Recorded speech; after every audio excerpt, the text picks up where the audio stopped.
Where's your partner?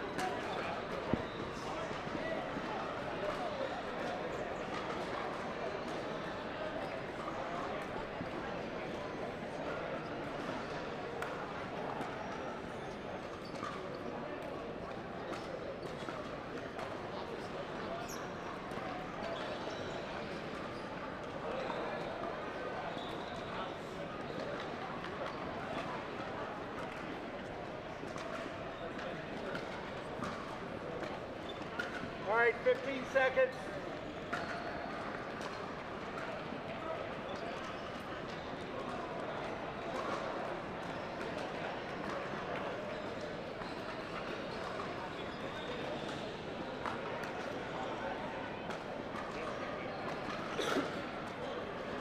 Game 1 timing 002.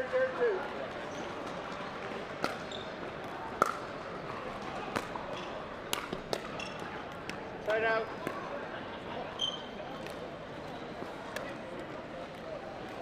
001.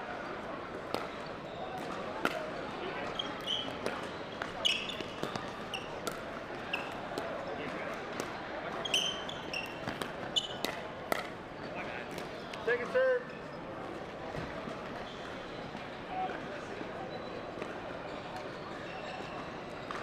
002.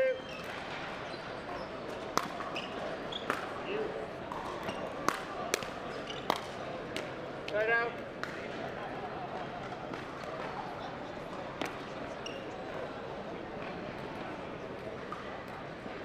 001. Second serve.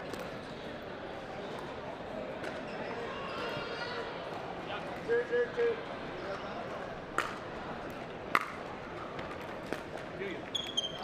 Side out.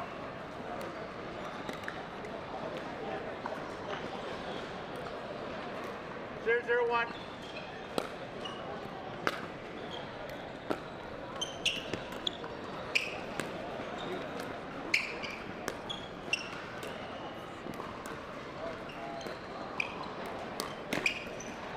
Point.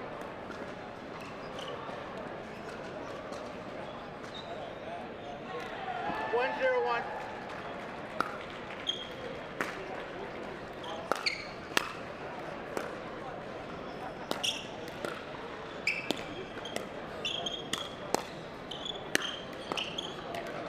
Second serve. 102.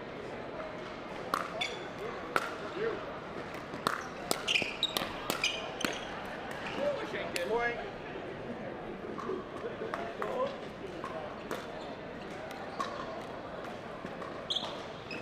202.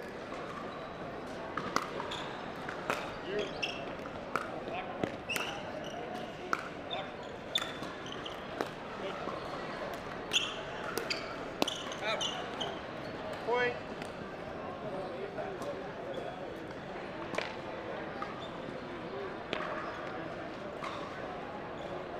302.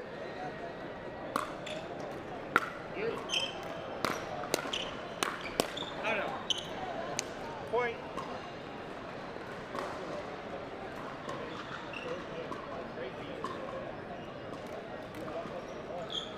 402. Point.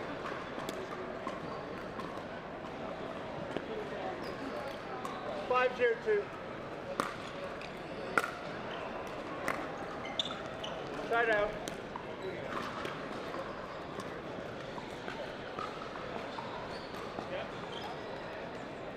051. Point.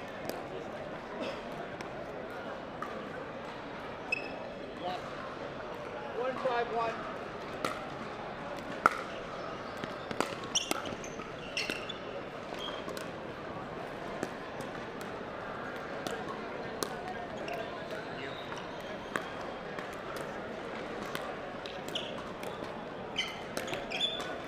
Second serve.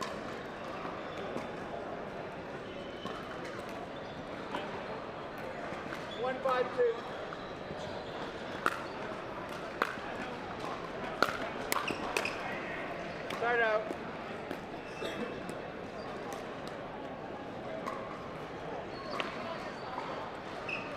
6-1-1.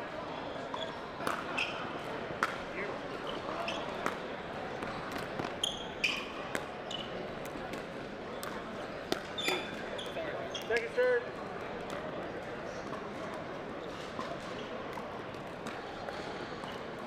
5-1-2.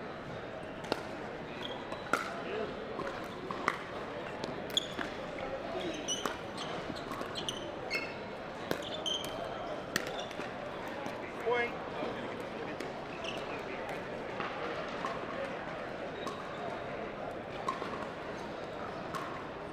6-1-2.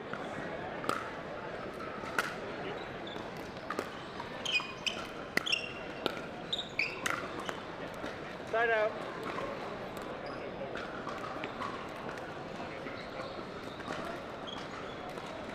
1-6-1.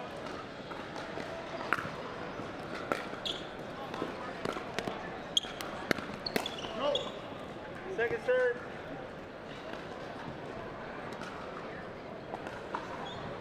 Attention please. This is the sound of the ball. The remaining 1-6-2. lead 419. Remaining lead 419. Side out. Great shot.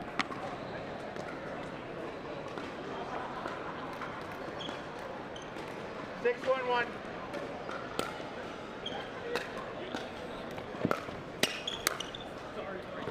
Second serve.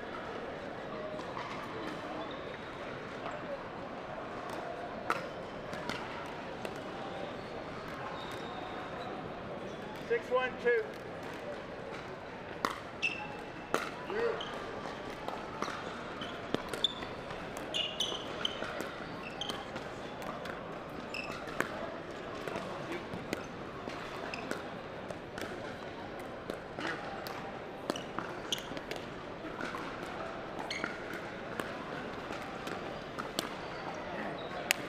Point.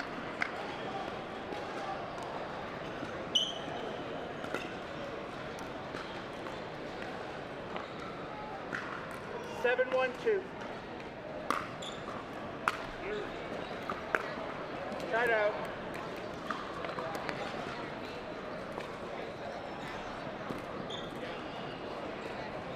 1-7-1.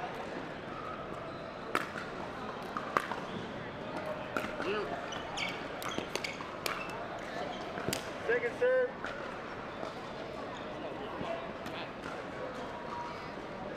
1-7-2.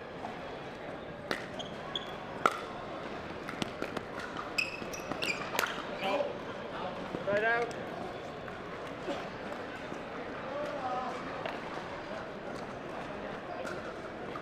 7-1-1.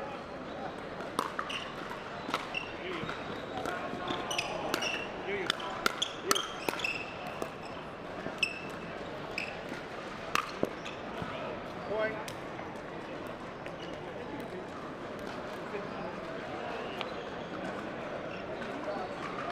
8-1-1.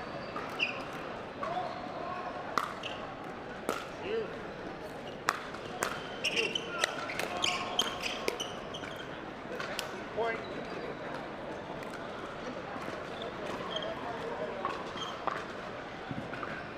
9-1-1. Second serve.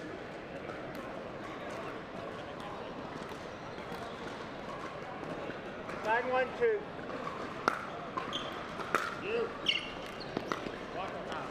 Side out.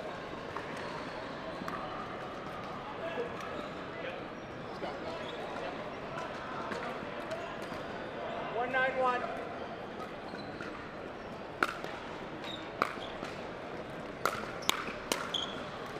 Point.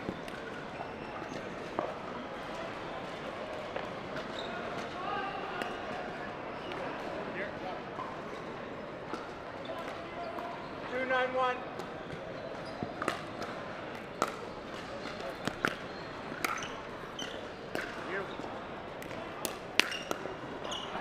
Point. 2-9-1.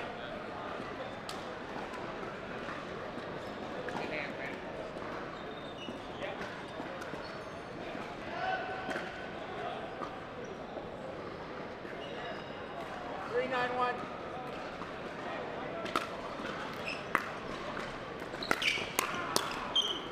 Second serve.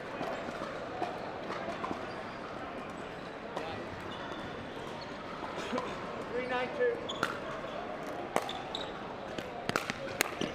Out.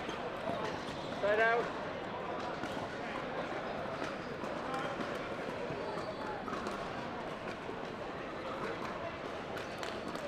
9-3-1.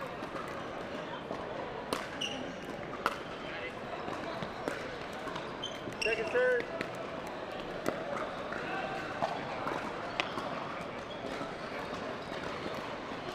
9-3-2.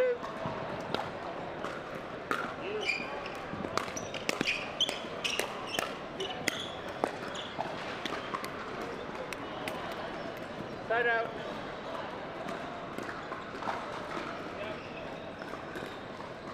3-9-1.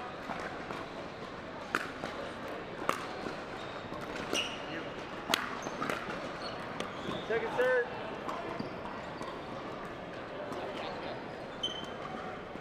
3-9-2.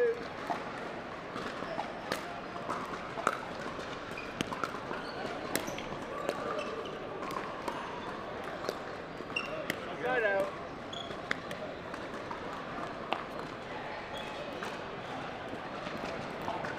9-3-1.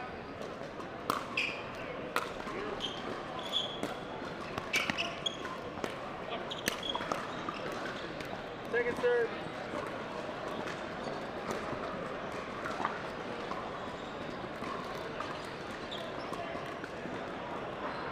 9-3-2.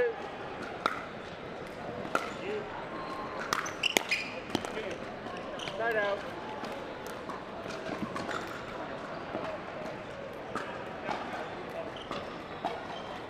3-9-1.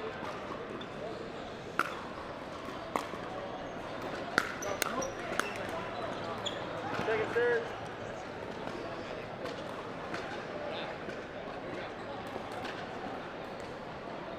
3-9-2.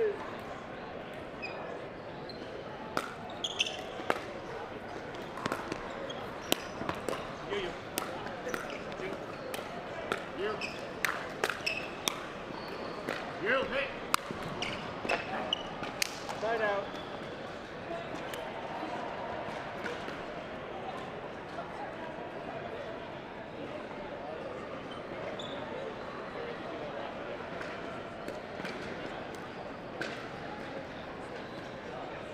9-3-1.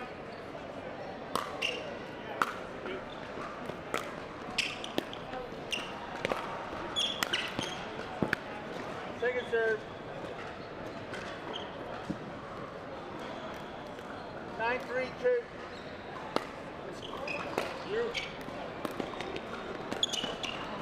Point.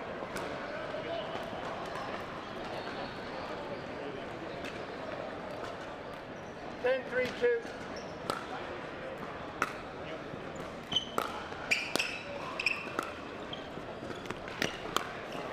Side out.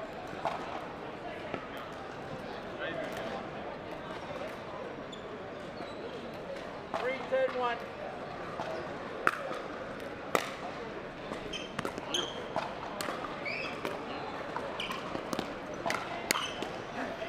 Second serve.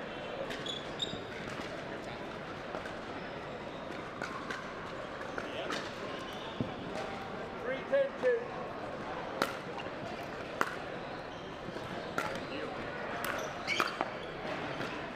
Side out.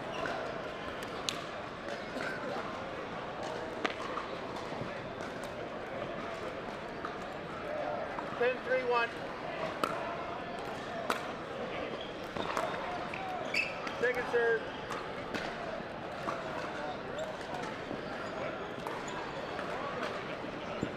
10-3-2.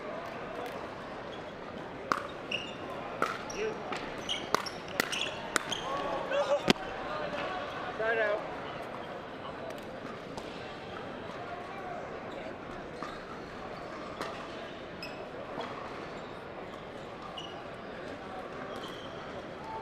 3-10-1. Point.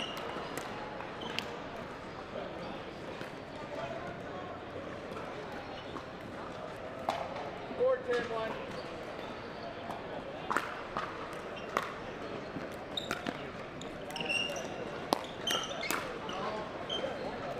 Second serve.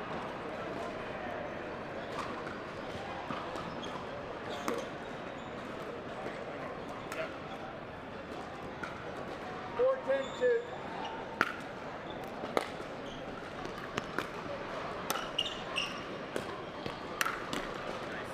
Side out.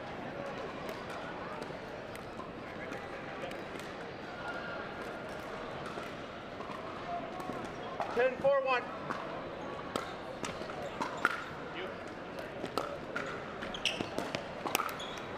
Second serve.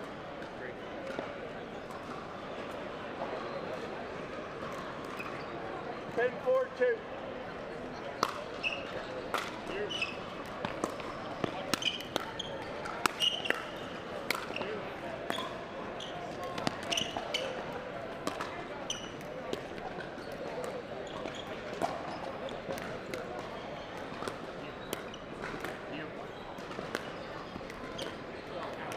Point game will take 2 minutes, switch ends.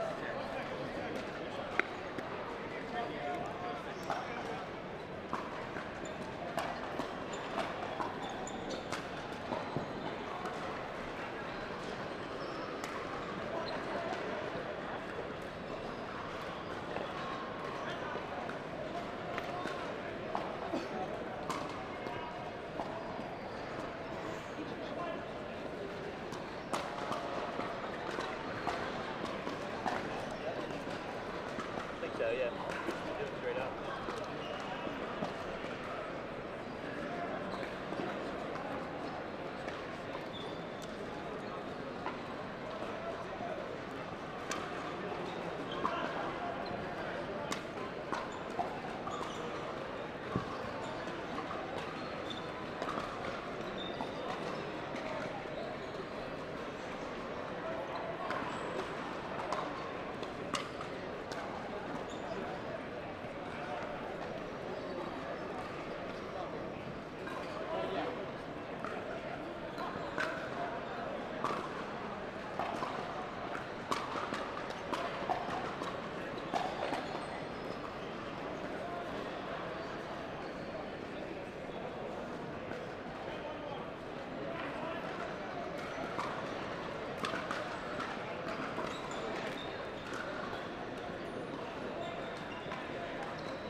Fifteen seconds.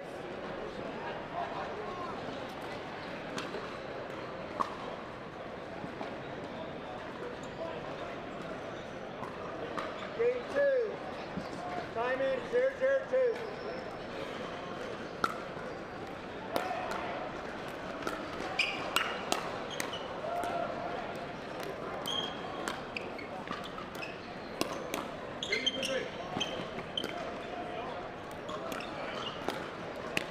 Side out.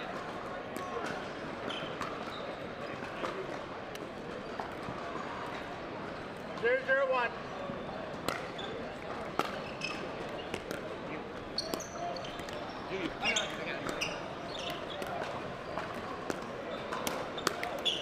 Point.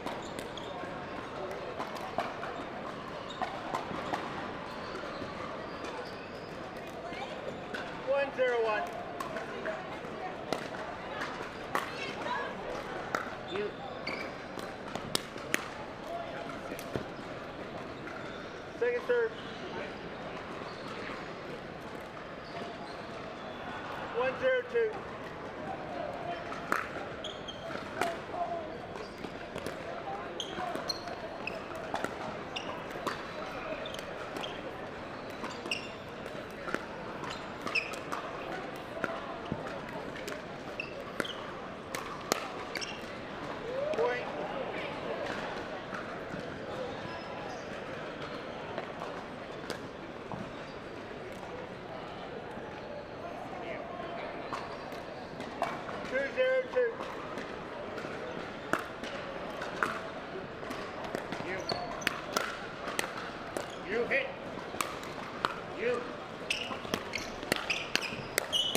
2.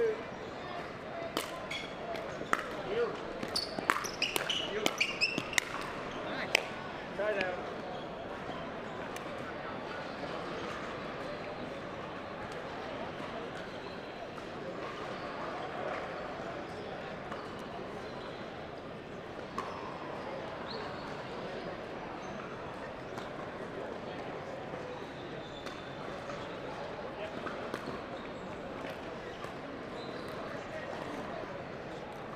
Three, 0, 1. Second serve.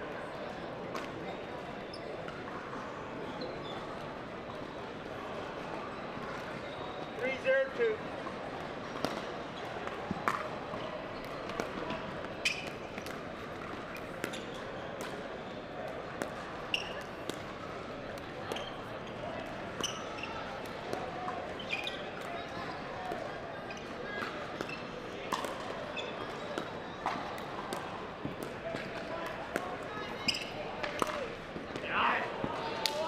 Side out.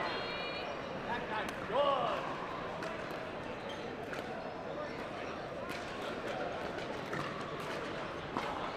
0, 3, 1.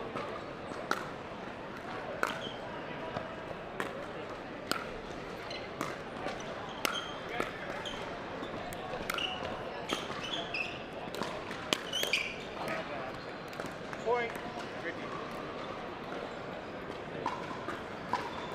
1, 3, 1. You. Second serve.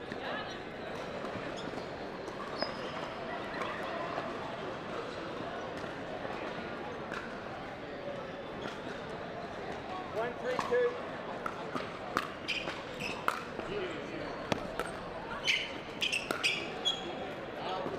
Point.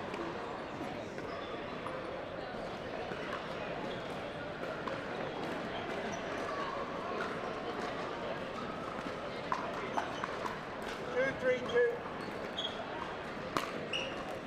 You.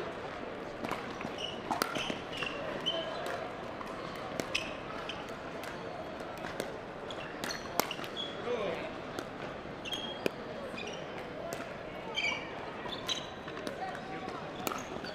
You. Yeah. Point.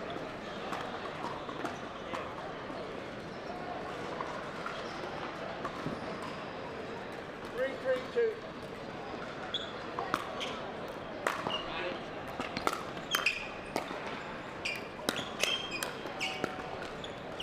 Side out.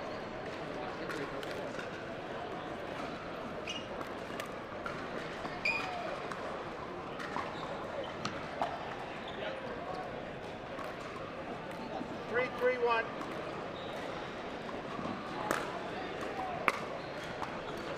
You. Second serve.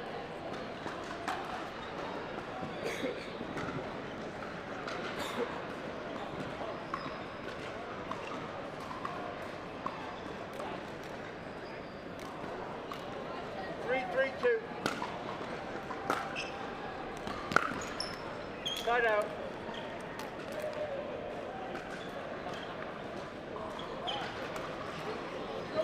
3, 3, 1.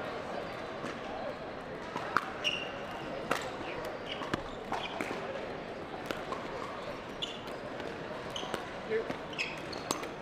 All right. Point.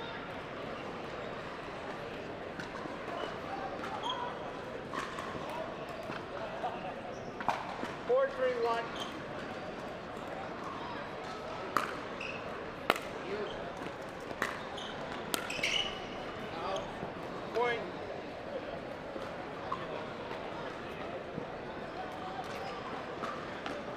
5, 3, 1.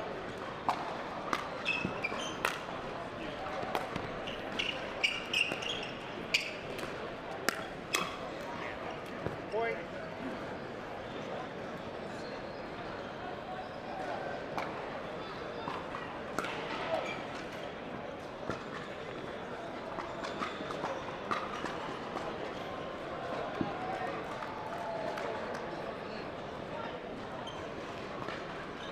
6, 3, 1.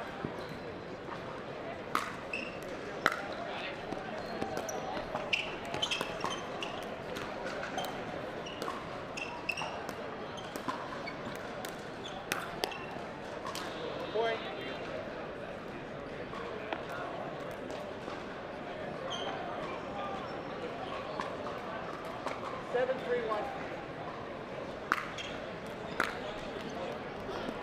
Point.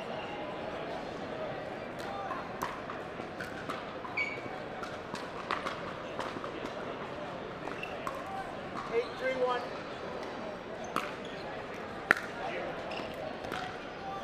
Second serve.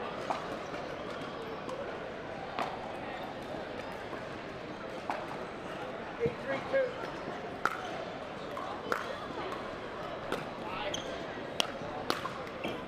Side out.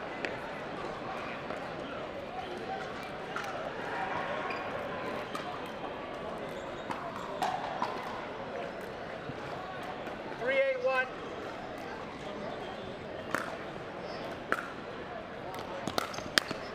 Sorry. Second serve. Oh.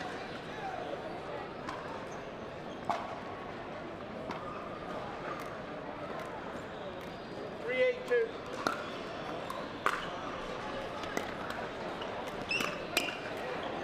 Point.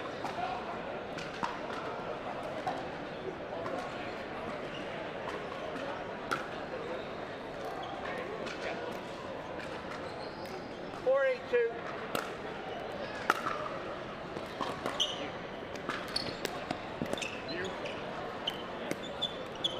You. No. Side out.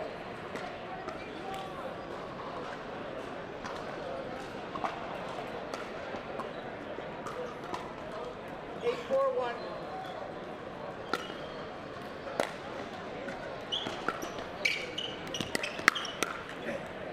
Point.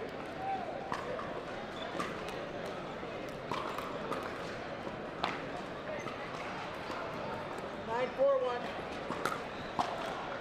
Beautiful.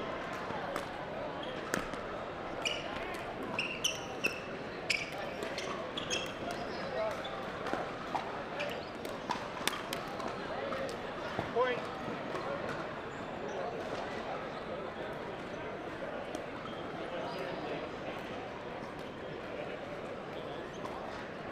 10-4-1.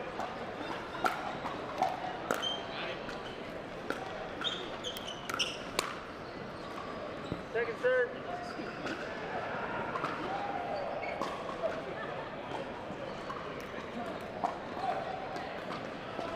10-4-2. Side out.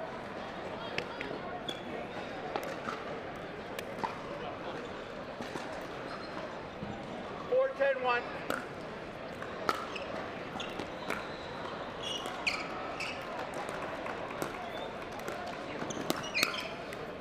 Second serve.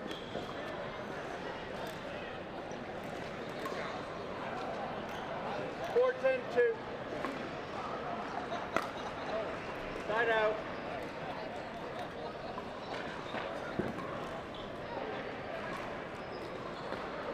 10-4-1.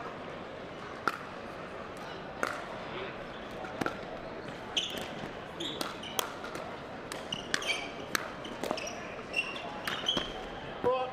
No.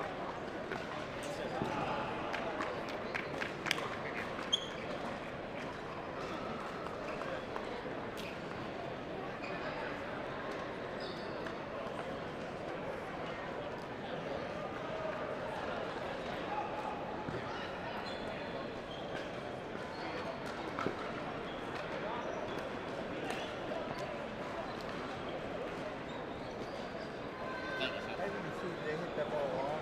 They hit it wide, that But I last saw one. it Watch started it. hitting the net. Yeah, it was wide. So 11-4, 11-4. Yes. Okay. Good. Yeah. Thank you.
Don't worry, am I good?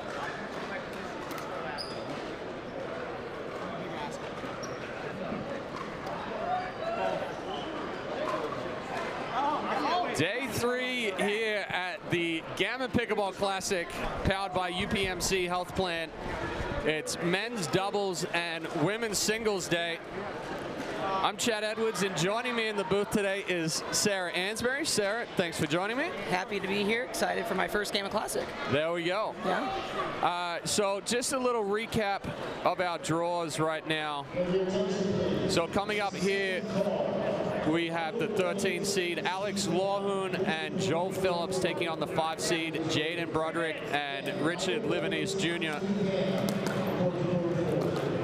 Broderick and Livanese knocking down the 12 seed, 5-11, 11-7, 11-4.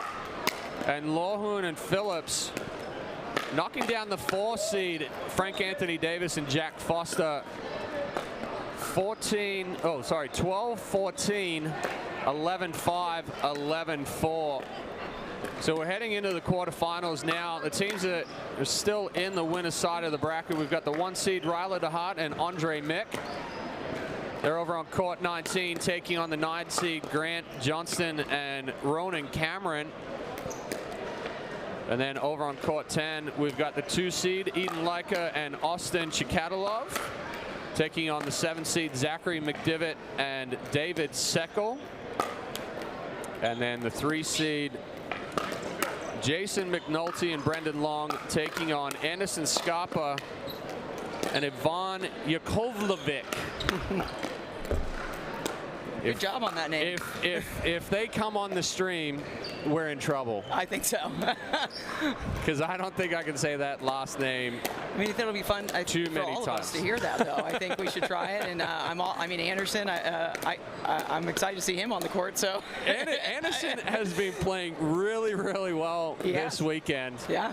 We actually played back home on Wednesday before he left, and you know he had a lot of great things to say about his partner, and he was excited to play. So I'm hoping that he gets on this court so I can check him out. Yeah, absolutely.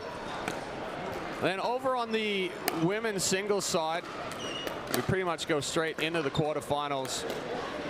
Well, we're actually through to the semifinals now. So the 1 seed Megan Fudge knocked down the 8 seed Alicia Reed, 11-2, 11-2. The 2 seed Amanda Hendry knocked down the 7 seed Hannah Nussbaum, 11-9, 11-2. And then the 3 seed Shannon Pretorius knocked down the 6 seed Nicole Pitts, 11-8, 11-7. And the 4 seed Shelby Bates beating the 5 seed Catherine Allen, 11-8, 11-8. So our semifinals are set. It'll be Fudge going up against Bates and Hendry going up against Pretorius. So the seeding pretty much running true right here. But we've got a couple more minutes of warm up here on championship court. A couple of next gen players out here in Livanese Jr. and Jaden Broderick. And apparently they know their opponents pretty well, Alex Lawhoon and Joel Phillips. You know anything about Phillips and Lawhoon? You know, I've played a little bit with some of the really scrappy guys, honestly. Yeah. I think it should be interesting. I mean, Jaden's improved so much these last year, especially with the next gen and all that. But, you know, that happens so often when we know each other. So I'm expecting some, like, feistiness from them. You know, I'm looking forward to it. I'm looking for them to get a little amped up and see how it goes. I think the consistency's there. So I think it's more about execution. And if they can play to what I've seen them play before, then I'd be excited for a good match here. So getting ready to start here. Yeah, I've had the opportunity to work with Jaden and Richard over the last few months, part of Next Gen. Like you said, their games, you know, the younger players, they come in, they've got the athleticism, and it's just this rawness.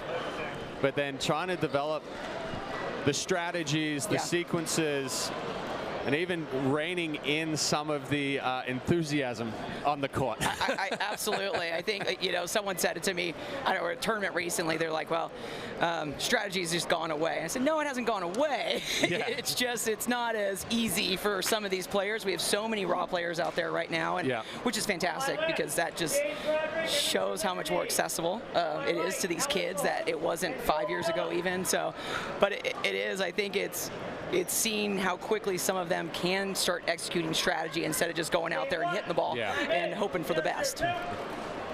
We got Joel Phillips to serve, getting us started here.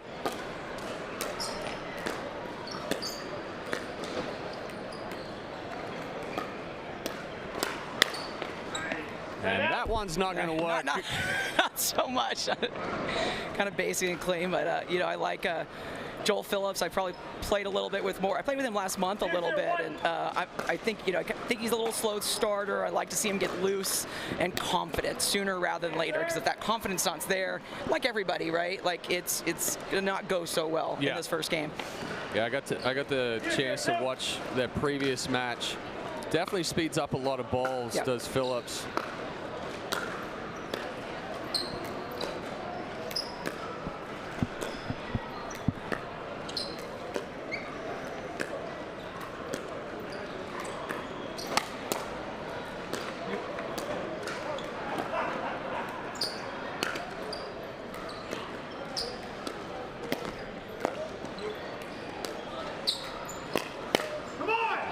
Nice ATP finish right there. Great hands. And that's something we see a lot more now too. I mean, Sarah, you've been around pickleball for a long time. I've been around pickleball for a long time. The honey and the ATP were seldom seen, and when it happened, it was a big deal. Correct. I remember it being like a group of us were like, no women do this shot, and we need to figure this out. And I remember like a few of us, we made sure every match we played, we're hitting an ATP, and now it's like, it's a shot we all hit. It's easy to get back. Yeah. It's just, it just shows you how much pickleball has grown, and so I love it. I love seeing the responses so quick now, and just that variety. So still no score here. A good hands battle there. Good job from Phillips. Sitting heavy on that backhand, just a quick punch. I think that could either help or hinder. You see that a lot with some of these guys, and it can be phenomenal for those quick hands. However, I'd like to see some of these, talking about tactical, are we noticing that maybe that forehand is going to be a little bit weaker, especially in that soft game? So I'd like to see if some of these people actually isolate that because of that backhand heaviness.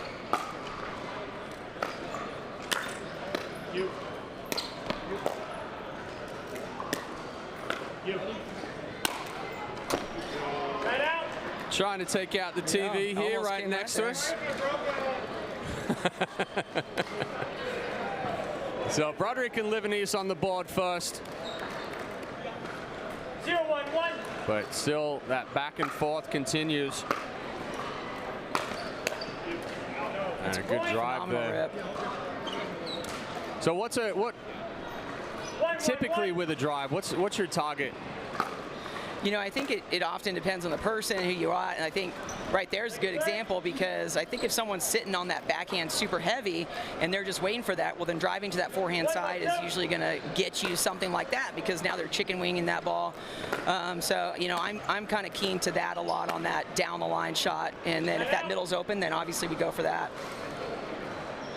Good backhand roll there from Livanese. So Lawhern take a little step toward the middle there. Oh. Trying to get a little tricky there for Phillips. I mean, it's been fun to watch over the years, the development of the shots, and the paddle technology has definitely allowed that to happen. Correct. We were both back with Pro Light in the day. Back in the day. And no texture. We had no texture on our paddles. It was almost like a slick piece of wood. Yeah. But I think that is one thing that we're seeing in that growth, because it's a lot easier for racket sports players to now come across into the pickleball world, whereas when we started, we kind of had to form shots the way that people can't now, essentially, or don't have to bother with essentially as much as we did in the past. But it is kind of interesting to see some of that development with the balls and the paddles, and where does it go from here, essentially.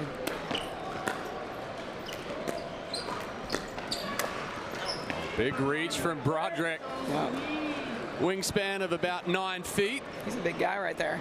No, he's still growing, apparently. That's ridiculous. If I had that size, I'd be pretty happy. That ball's just wide, but yeah, I mean, even you take a company like Gamma. Yeah. And now, if you don't have the texture and you don't have the ability to shape balls and everything, you're falling behind in the market. And Gamma coming in with their Obsidian paddle. Yeah, I mean, I think the Obsidian was actually the first carbon paddle that I played with officially, because my previous companies didn't have one, and that was an issue. I said, I can't keep up. I can have all the shots and all the movement in the world, but if I've got 3 other people on the court playing with like the best technology and I don't have that, then at our level it makes a huge difference. Yeah. Maybe not always for every recreational player, but absolutely for us it does, and I'm so happy that the Gamma is really investing in their paddle technology. They've got some new stuff they're working on. I personally, I just got in from the airport and I have 5 fresh paddles sitting there waiting for me, and I'm so excited to play with them soon. So it's a great problem now. A little fight over the middle there, but Broderick and Livanese extending their lead out now, up by 5. Right now it just seems, kind of like we said, there's just not enough strategy involved. They're not playing that much of the court. They're not really evolving their shots at all, which I could see can be an issue. But we look at, now he's getting that out front, which is fantastic. But we can't just play the middle of the court and do backhand punch volleys if you want to get on the board and do something consistently. It's a great two-hander. Yeah, big backhand drive there from Broderick, and it's so imposing too. Like, it's changed a lot too. Big serve. Yeah. Creates shorter return, which creates the step-in drive crash, and just getting the pressure on to start that point. I think the days of, at least, I know I say that a lot myself, the days of just getting your serve in is just not enough. Yeah, it's not there anymore. The serve is a weapon, the return's a weapon. Every shot we hit is essentially a weapon. So we have to take advantage of every ball that we have, and that's a lot of it, is getting that shorter return so you can rip on that third, attack the fifth, or get a freebie off of that third.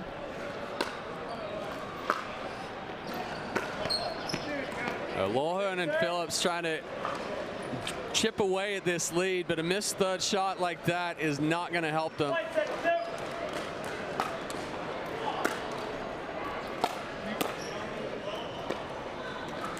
He's actually had more success driving the ball than dropping the ball so far. So, I mean, what do you think? You think they should be maybe stepping up their drives, or they should continue what they're trying to make happen? Yeah, I think it's just a slight adjustment for them. I like that last drive from Phillips. Yeah. That ball just deep from Broderick. Stepping in, and especially with this photon ball as well, it's not a ball where if you really put a good swing on it, you're going to be spraying all over the place. So this ball kind of plays to a little bit more aggressiveness on the third shot, as we see Broderick missing a drop there. So I think for Lawhern and Phillips, creating a little bit of pressure here off of their third, as we see the drive. When you're bringing up a good point, a lot of people don't recognize a softer ball, an indoor ball. That takes a lot more length on your shots, and so often the drive is going to be easier, whereas an outdoor ball, a Duraball, or Franklin is going to be an easier, harder, quicker ball. So that third drop is a little bit simpler. So I feel like we should be seeing a lot more drives today across the board. Yeah, so a couple of third shot drives there by both Lawhern and Phillips. They put the good pressure on, but they couldn't continue the motion. Miss serve there from a few missed serves here from Livanese, but kind of goes into and that's part of what we talked about, right? You go for the bigger serve to put more pressure on. It's a risk reward situation. I would say I'm willing to miss a couple serves a game. If you're getting some points off it. I think a lot of times people panic. They say, "Oh, I missed my serve. I got to reel it in." And if you're missing 4 or 5 serves, now we have to have a conversation. So quick side out for Livanese and Broderick. Good move there from Phillips. Livanese trying to slide one down the line. Phillips short and compact. See him switch over to this forehand quickly there. Gets it back on Livanese. Wasn't anticipating that ball coming back. Yeah. I think that's your number one rule. If you attack, you better be ready for that ball to come back. If you're not ready, it's not a good attack. Yeah, that's something that we talk about quite often, especially in the teaching spectrum, as far as if you speed a ball up, it's not to win the point, it's to get that second ball. It's always a 1-2 combination. Yep. Good body shot there from Broderick. Well, and this is kind of saying that I think that, you know, Phillips and Lawhorn are just playing that middle way too much. They're not really moving that ball to the outsides, and so both of them are just sitting on that middle wanting to punish that shot every time they can. Oh, just wide on the only attempt there from Livanese. But yeah, that's an interesting point that you pick up. Yes, we want to use the middle, but you have to expose the middle first. And how do you do that is you go corner to corner, sideline to sideline, kind of move that ball around until you create that opening. If you're just trying to burn through the middle without exposing it first, you're hitting into the prime strike area and strike zones for these players. It's this misconception to fear the middle when in the reality it's a weapon. If I want all in the middle, then it's good for me because you're getting those angles. But it's absolutely something that people don't utilize enough. They don't recognize the importance of those corners. And the higher level you get in these tough matches, you've got to be able to move that ball. And again, it comes to that tactical you're talking about. The ball just a little deep there from Phillips. Tough ball to speed up there. Trying to take it almost even with his feet. And you notice a lot of those balls are just popping so high, and that comes down to it. They're just hitting it late. They're making contact way too close to their body. Ooh, good exchange there. That's a good timeout. I like that. So Livanese and Broderick 2 points away, but you saw Broderick step in there and start that pressure again with a good two-hand backhand drive. But as they drive, they're both crashing. Now, it's not a hectic crash. It's kind of a set drive, one-step split, and then you can make your adjustment depending off of the ball that you're given. A lot of the times we see, you know, when we talk to clients or to students about driving that third shot, they think I'm going to drive it and just crash straight to the kitchen line. Oh man, you know, I always remind them, I said the goal is not the kitchen line. The goal is to win the point. Yes. So you know, it's okay to be in that little middle transition zone that is effective because you've got more maneuverability and those types of things. So I always call it kind of controlled chaos, a dynamic stability kind of situation.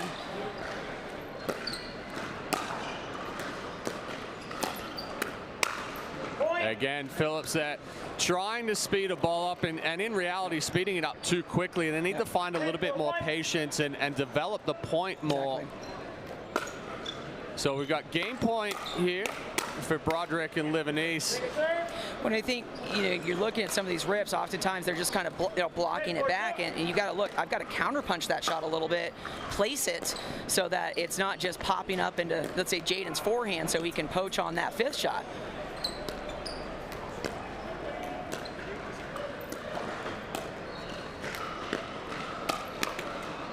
It's a little risky right there. I was going to say, Phillips got away with one, a better job as far as developing that point. They went behind Broderick a couple of times.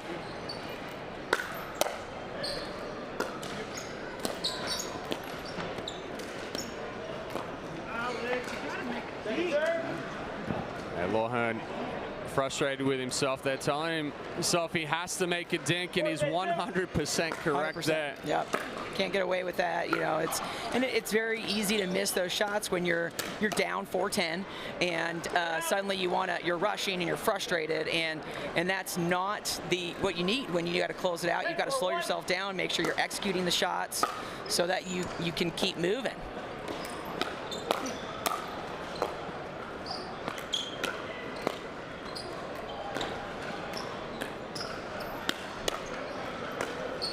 There it is again. Yeah, good use of the offensive lob there from Livanese. Pushes Lawhorn back away from the kitchen. It gives Broderick and Livanese game one, taking it 11-4 here. We're going to take a quick break, and when we return, we'll have game two of this men's pro doubles quarterfinal match here at the Gamma Pickleball Classic, powered by UPMC Health Plan. The most important part about Tuesday night pickleball at the Orchard is the net. Every Tuesday, 4:30 a.m. You're sleeping, I'm not. I'm measuring the height, I'm measuring the length, I'm measuring the circumference, and I'm measuring the tension. Who does tension? We do.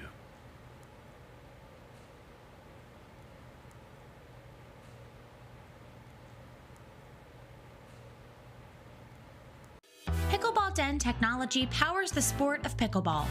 With our automated software for clubs, tournaments, leagues, and teams, you can run your event or manage your club electronically from start to finish.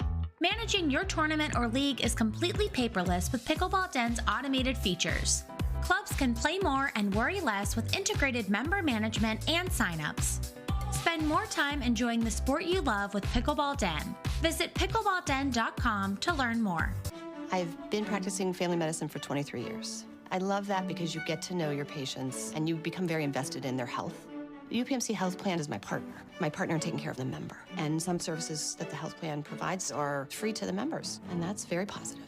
It is the only health plan that I've been involved with that really focuses on the member, and I think makes member care and successes easier. That's why more people choose our Medicare plans than any other in Western PA.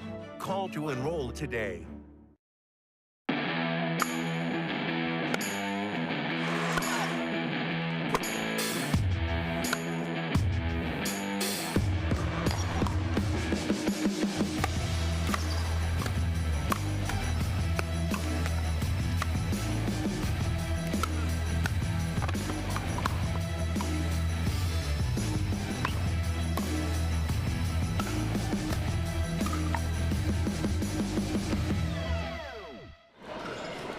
Back here at the David L. Lawrence Convention Center in Pittsburgh for game number 2 between Broderick and Livanese, taking on Lawhern and Phillips.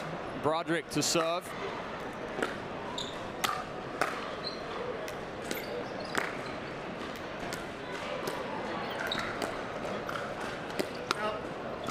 Good speed up there from Broderick, right up into the body of Lawhern. So, Sarah, what are some of the adjustments you'd like to see from Lawhern and Phillips here in game 2? Try to give him a chance. You know, one, as simple as it seems, their attitude just has to get a little bit better. You could just see the defeat in every time they miss a shot, and I understand that. But if you want to come back and win it, that's honestly the first thing you got to do is start getting mentally a little bit more confident, essentially. But I think that, like we talked about before, one, they've got to use their timeouts. If you lose a game 11-4 and you still have a timeout left, something's wrong. They still had 2 timeouts left. It's got to happen. So you've got to be able to discussing that. But like we discussed, we've got to look at moving the ball a little bit more so that it's not just the same pattern. What I'd really like for them is you're seeing Phillips, he's reaching in and taking a lot of those force shots like in the air, forcing himself to take in the air, which is great, except they're way below his knees. Yeah. So, there was a point right at match point, he let that force shot bounce, which I think is something he's got to start doing a little bit more, because he was forcing himself to be attacking below his knees on a regular basis instead of looking at those higher points of attack. So I think, a couple of those things can start getting them some points, converting some of those, but we'll see, because again, it all starts with confidence.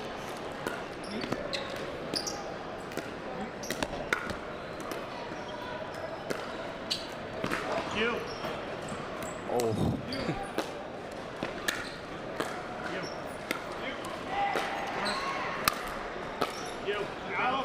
Good overhead there from Phillips, but there was a point in the middle there where Lawhern let that ball bounce and then didn't do anything with it after that. And it's almost like they let Broderick and Livanese back into the point. It's so difficult sometimes when you've got 2 people back and you're up at the line. They're getting 3 balls back. It's very common players do too much or do too little and don't take advantage of the situation. And so it'd be one thing to let it bounce and take a high strike on the ball, but yeah, he let it drop way low, didn't really put any pressure on it. But it worked out for them. They were able to get that angle off the shot, which is good. You got Broderick, then they're changing their target a little bit now. They're realizing a lot of those errors are not coming from Phillips, and so they are moving that ball more to the left side of the court.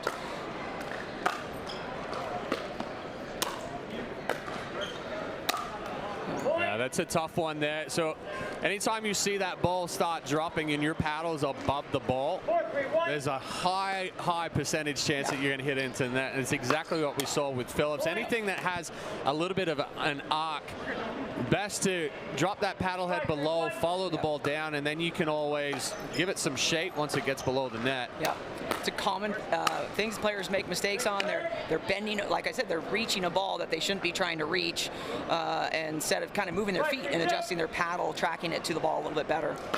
But you know, right now on this side of the court, you just have errors. And so what we're gonna have to find out. Like if I'm them, I'm calling a timeout now, before this game gets too far away. Yeah, usually, you know, what rule of thumb we talk about, a 3-4 point run. They were up 3-2, now down 5-3.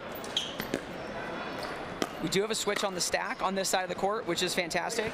You know, right there, that's a common mistake players make. They get pulled out wide, and they immediately go try to recover. Overcommit to the middle. Oh, goodness. And so he did the exact right thing. He hit him in the body.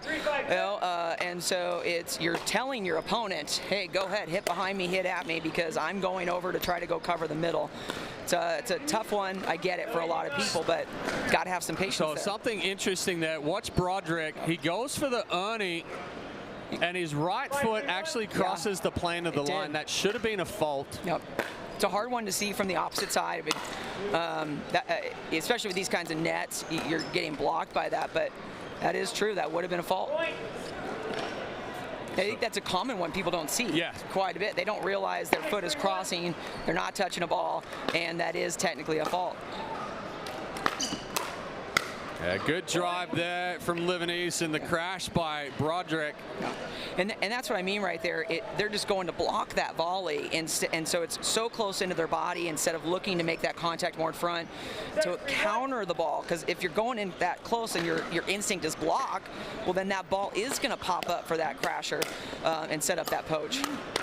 We see it again. I feel like right now the pace of the game is just moving too fast for Lawhern and Phillips. So, you know, talk about the adjustment, and you were just talking there. Look to counter that drive, get something down, put some pressure on it, even create an angle where it's not going back through the middle of the court. Well, one time, too, I think it's interesting. So often players, kind of like you said, crashing the net on a third or drive, sometimes they crash the net too much on a return. And then they run into that drive, and they're decelerating when they strike the ball instead of accelerating into the ball. So it's a common way that, you know, when you've got someone crashing like that off a return, it's a great time to drive at them. So lead extended out to 6 now. Broderick and Livanese up 9-3. Better counterattack there from Lawhern, and the counterattack doesn't have to be a big swing. A lot of people, when they think about a counter, is that we're having to hit it back just as hard as it's coming. They're giving you the pace. Exactly. Use it. So right there, I mean, they're just feeding into this fast kind of ball. They're going to have to let more balls bounce. They're going to have to be more thoughtful about where the returns are going. I mean, they're just feeding those returns up the middle, which is allowing them to kind of rip it every single time. So, yeah, again, we're at match point. They have not one timeout. And Lawhern and Phillips running out of time here. You know, there's good bounce on the ball.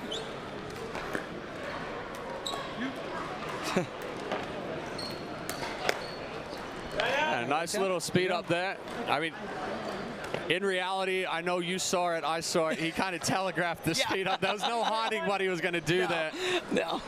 What I think that is, it's that same thing with the speed up. People think it needs to have a big backswing, and they telegraph it so much, and instead of using their lower body to hide it a little bit more. So, again, we're on second server. Yeah, good angle there off of the Oni from Livanese. So quick side out for Lawhern and Phillips. They did save one match point, but Broderick and Livanese with 2 match point opportunities here.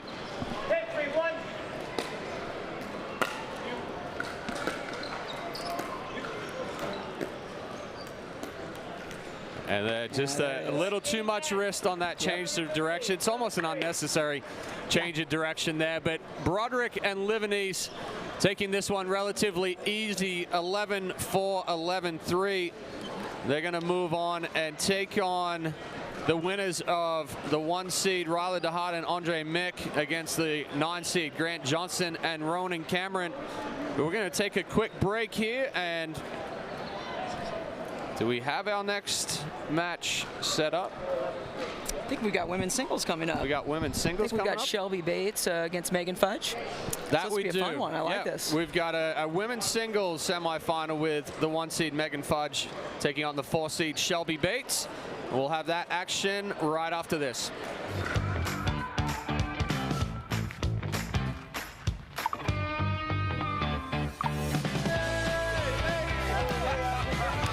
Check out these new Gamma paddles. Yo, I gotta try that paddle. Here you go.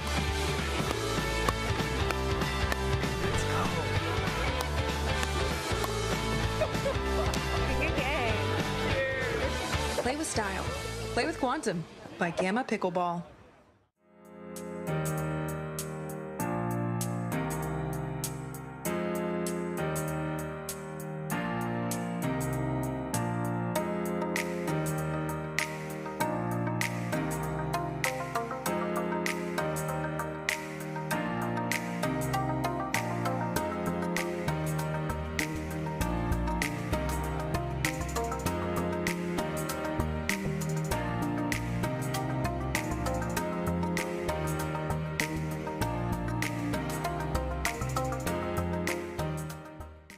We raised $5,000! When you purchase life insurance and annuity products from GBU Life, you also have more opportunities to give back to your community. GBU matches donations you make up to $1,000 per member. I have GBU life insurance.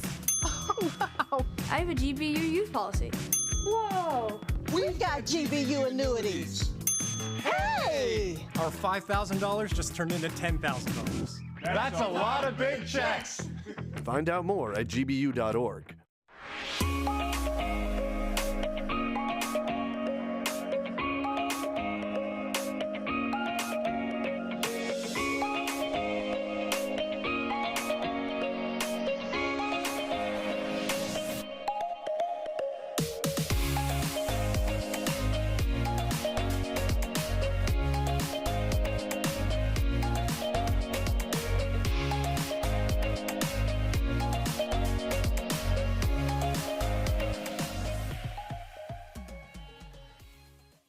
The most important part about Tuesday night pickleball at the Orchard is the net.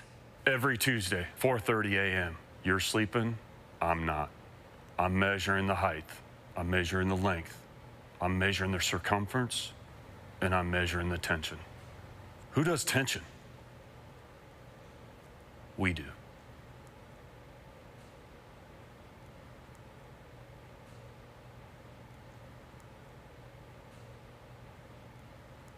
Pickleball Den technology powers the sport of pickleball. With our automated software for clubs, tournaments, leagues, and teams, you can run your event or manage your club electronically from start to finish. Managing your tournament or league is completely paperless with Pickleball Den's automated features. Clubs can play more and worry less with integrated member management and signups. Spend more time enjoying the sport you love with Pickleball Den. Visit pickleballden.com to learn more. I've been practicing family medicine for 23 years. I love that because you get to know your patients and you become very invested in their health. The UPMC Health Plan is my partner in taking care of the member. And some services that the health plan provides are free to the members, and that's very positive. It is the only health plan that I've been involved with that really focuses on the member, and I think makes member care and successes easier. That's why more people choose our Medicare plans than any other in Western PA. Call to enroll today.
back here with singles action in the women's pro singles. Megan Fudge taking on Shelby Bates. Nice deep ball there from Bates.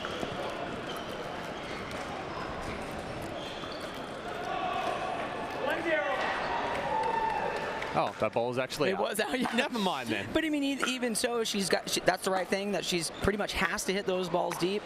Try to keep Megan back a little bit, and sometimes it's worth missing a few of those. That ball just get some fun stuff like just that. ran about 4 feet along the top of the net. So we talked about it, Sarah. Singles is a grind. It is. Let alone playing on this surface with this ball. So props to these ladies. On day 3, and the last day, after you've played women's and you've played mixed, you're like, hey, I'm still doing singles. So it's, I feel like a rest day is tomorrow. It's a great point. Good setup there from Bates. Moving Fudge around. Good deep ball right here. Opens up the court for that forehand put away. And I think, like we talked about before, so used to be just singles, we would go for those serves and returns. Now it's even bigger. I mean, so it's doubles, but singles, you really got to take some risks on those shots, trying to put as much pressure on those first 2 balls of the point. That forehand just a little wide there down the line from Bates. 1-1.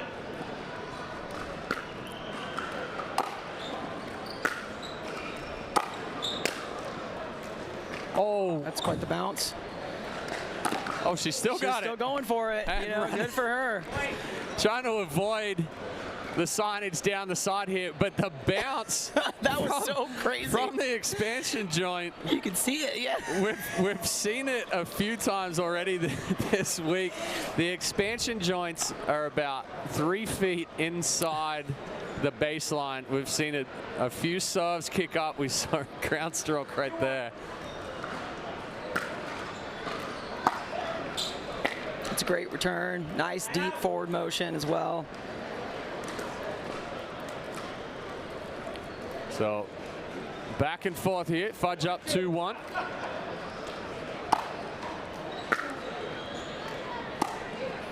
That's just, I mean, she had a great serve with a nice weaker return that she's able to go after, but just didn't quite connect with that ball the way she wanted. Yeah, flies out. A little bit of a footwork issue there, Correct. Standing up a little too tall. Yep.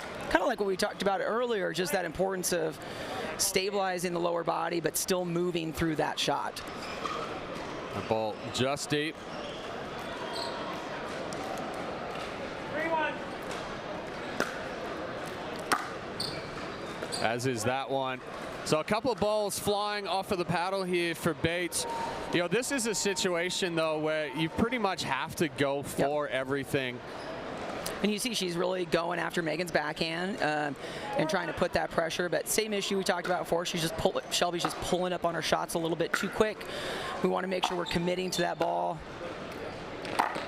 It's a good angle there from Fudge. Pulling Bates out wide, opens the court up. Looked like there was almost a little bit like of confusion of whether that was the ball out or not.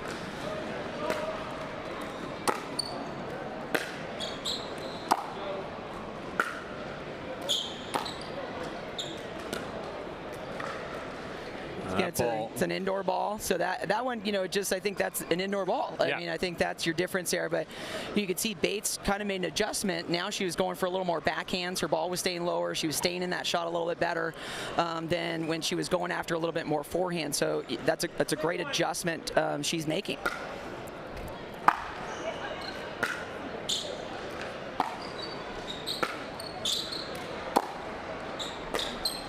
It's a good ball there from Bates. She's taking her time a little bit more through those shots, which is what she needs to do, and keeping Megan back very well. You just saw that ball slide through the court a little bit. One thing that Fudge is so good at, especially in singles, the anticipation of the angles, and also she just gets so many balls back. She does. Yeah, and that's good. So knowing that, you know, Bates is kind of, she knows Megan's going to get a lot of balls back, and so what does she do? She's going for a pretty tricky shot right there. It's not a bad idea, but it is more difficult than people think it is to hit that little dropper. You got to take your time on that, just like every other shot.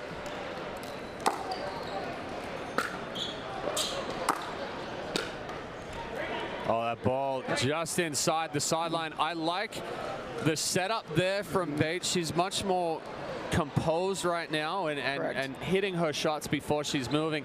The unfortunate thing that went for the backhand roll, just didn't quite get it down enough. So in that situation, it then opens up that line. When that's when, you know, Megan takes the right ball. She's now coming in, whereas both of them were kind of baselining. And so someone's got to take it. Someone's got to move in and take the time off the ball and create that bigger angle. That ball just wide. We're going to see a timeout from Bates. Let's hope so. There we go. That's what we need. So a seven-point run here for Fudge. Opens up that lead at 8-1.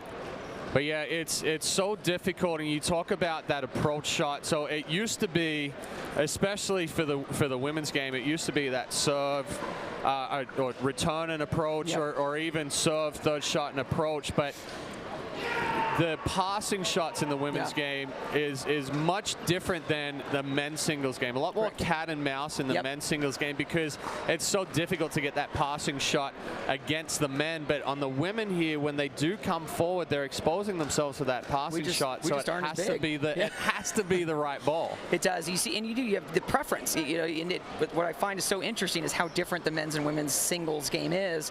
The court coverage, the size itself is really, really tricky. So you have seen that preference of those passing shots, and especially against certain players, you're also looking at, do I want to be at the net more, or am I going to be more comfortable passing this player? Look at that right there. She's on the run, hits a great timing. The thing that's impressive about this one, watch the ball kick up off that expansion joint again. It comes up above the waist, and she gets on top of it and hits a nice roll.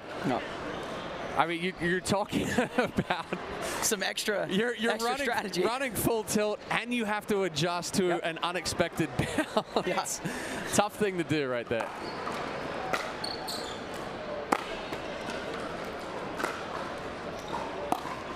Well, one thing Megan Fudge does really well is she does tend to be a slicer, you know, more than most players. Now, on this surface with an indoor ball, that's a huge benefit. I mean, if I'm out here playing, I would be slicing way more than I would on a regular outdoor court.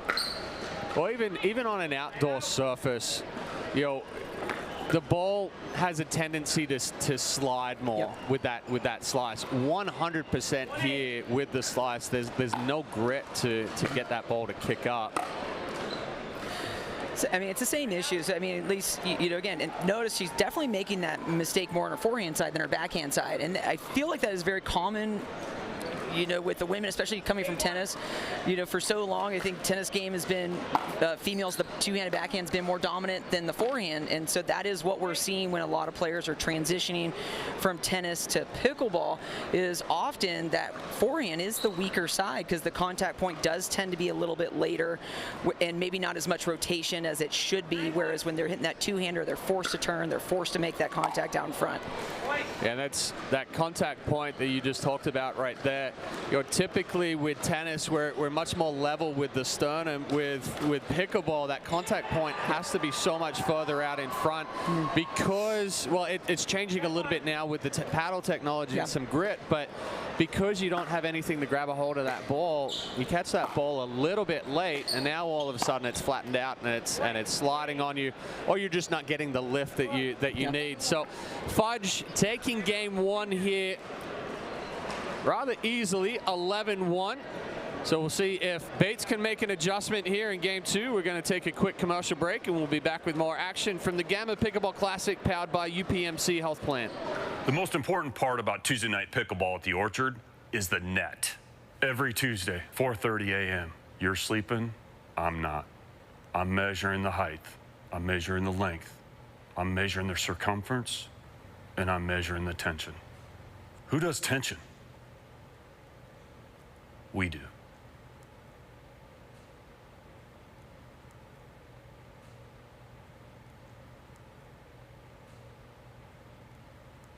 Pickleball Den technology powers the sport of pickleball.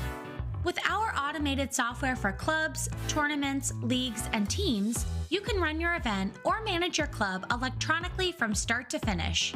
Managing your tournament or league is completely paperless with Pickleball Den's automated features.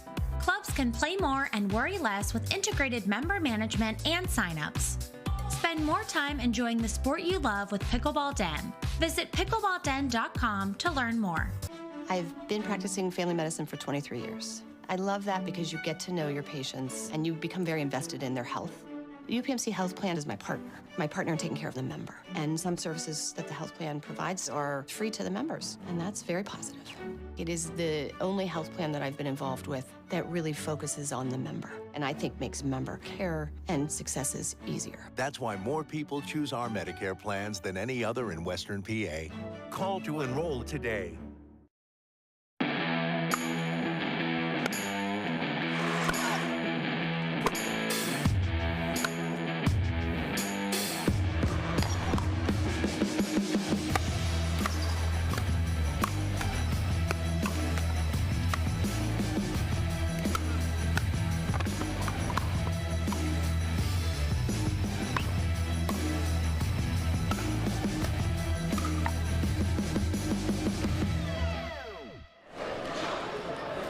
Back here for game 2 of this semifinals women's pro singles matchup between the 1 seed Megan Fudge and the 4 seed Shelby Bates. Megan Fudge taking the first game 11-1.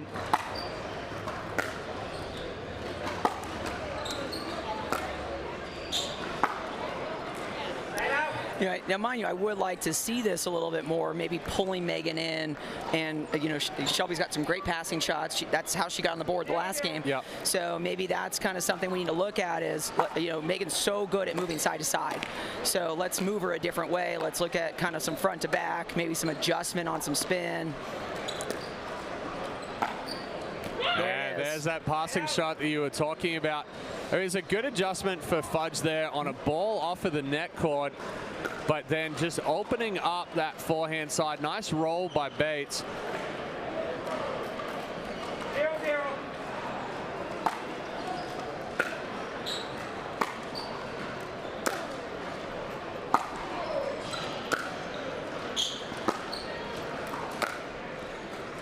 You can kind of see, you know, Bates is almost aiming at that, like that line there. Another ball and they're like an inch or two off of that extension plate. So it's I'm kind of waiting to see, you know, does it hit? I mean, it's there's definitely times you use the court to your advantage. I've been in many matches when you've got tape and stuff. Let's aim for the tape. Let's aim for these things that might get us in the way and take what we can. Big forehand there from Bates.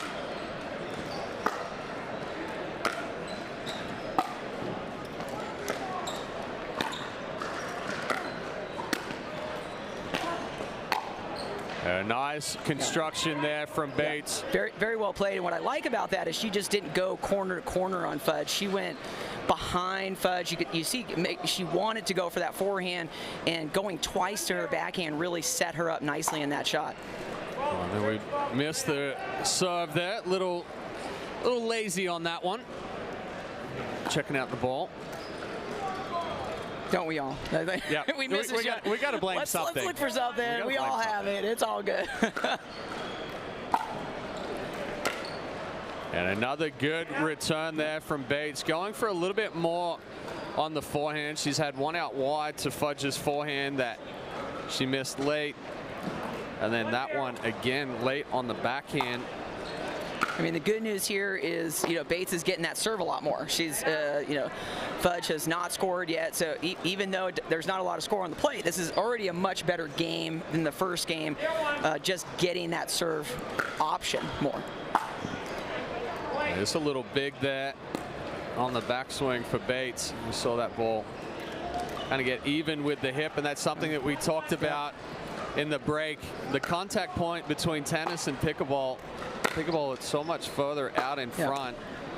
It's a big adjustment. It's hard to kind of get used to that. We all kind of say that we make a mistake. It's that contact point is so key in this, and that's why that positioning, that footwork are so important.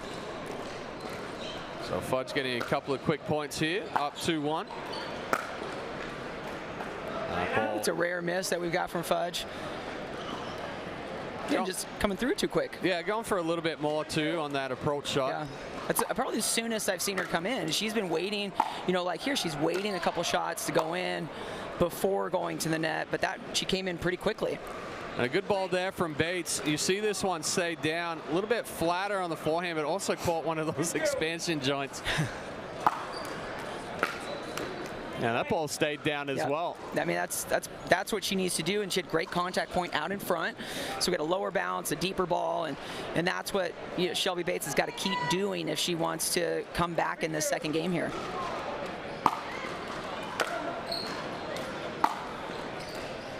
Just spun off that one a little quickly, misses that one wide, but noticeable difference between the height of Bates's ball and Fudge's ball as well. Bates hits a lot flatter ball.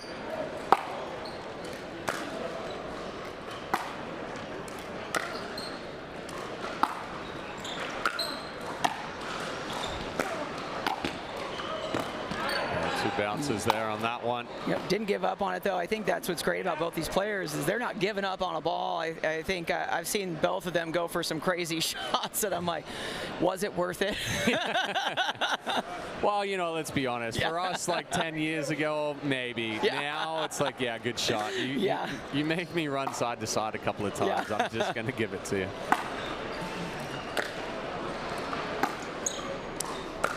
You can see Bates is trying to kind of put a little bit of kind of half slice, little side spin on her forehands, kind of using that contact point to her advantage a little bit. And it's helping curve the ball a little bit. I like that. I like just switching up the spins and the pace of the ball a little bit as much as you can. Just get some different consistency. Good cut volley there from Fudge. Gets that ball to die before Bates can get up to it.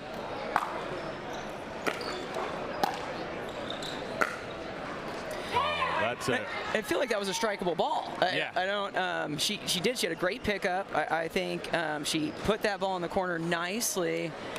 Well, she took one step to the line, anticipating that Fudge was going to go down the line on the run, and that's a shot that we see from Fudge quite often.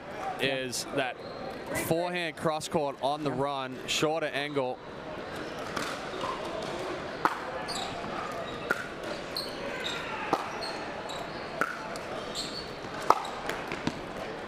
Just a fraction late there from Bates. She put plenty of pace on it. You can hear that from here. I think that was the most sound coming off her paddle. So Fudge back up 4-3.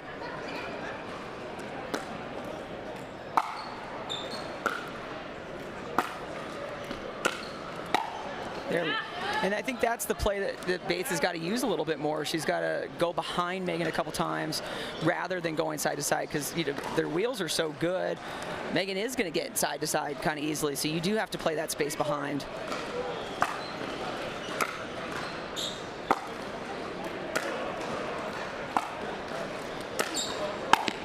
And again, second time in a row, Fudge trying to recover back to the middle.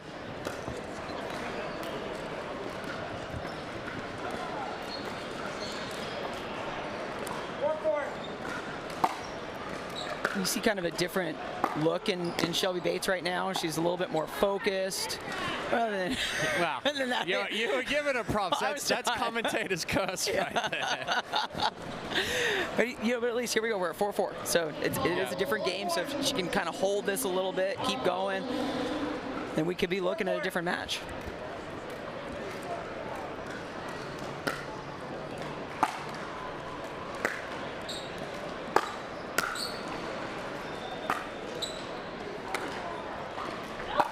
I love that changeup. We're indoors. You got lights in a different way. Throw up that lob. Give him something different. Often you're going to either get a miss hit, but now Megan Fudge is a little off balance. So even if that ball went in, Shelby Bates is setting herself up for that next shot.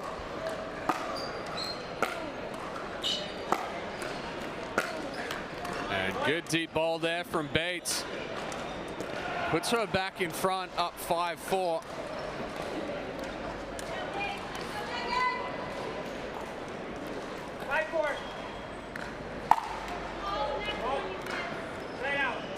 I think that was about the exact same service miss she had a little bit earlier in the game, but I still like that she's going after her sort of a little bit more. So you are going to miss a serve every so often. 4-5.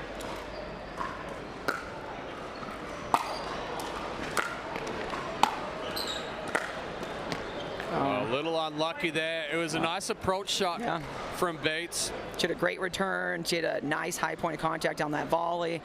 And you know, a net court happens, throws us off.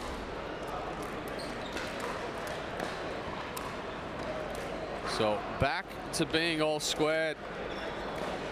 Good back and forth battle here in game 2.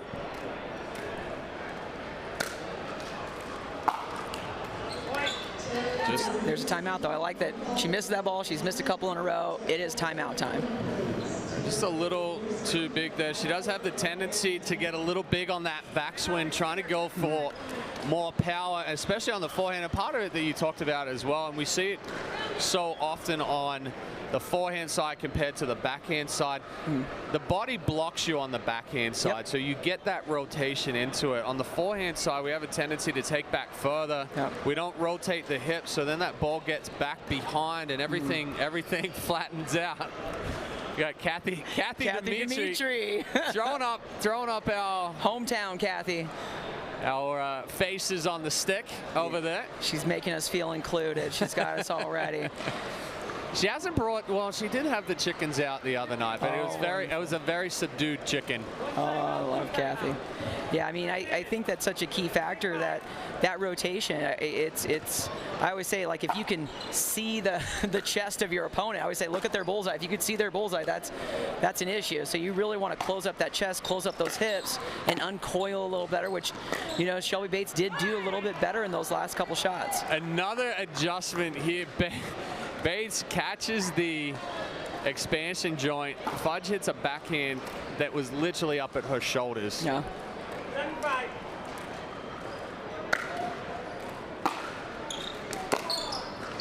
And that's a good passing shot there from Fudge.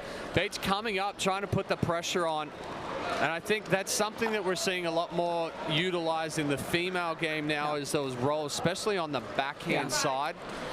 When we know, I mean, Fudge is usually going to go cross court with it. That is the tendency a lot, and sometimes it is a struggle. You know, players coming in. I think it is different when you have a guy that's 6'5", and they can get from the baseline to the non-volley line in like 2 steps. You know, whereas like us females, it may take a few more steps. So sometimes, you know, so let's say Shelby would have taken maybe a split step or something a couple feet before the baseline, rather than trying to get all the way to that baseline, because that ball's passing her right as she's hitting the non-volley line. Yeah. And so that's just a little bit of timing there. That ball just a little wide. It's close. I would say from my, you know, did look out, but it's I mean, it's always worth to ask the ref.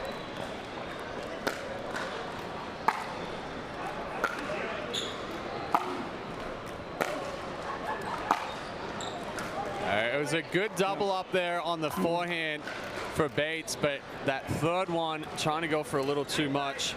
So I guess the right play. That is how she's winning points, is going to the same corner.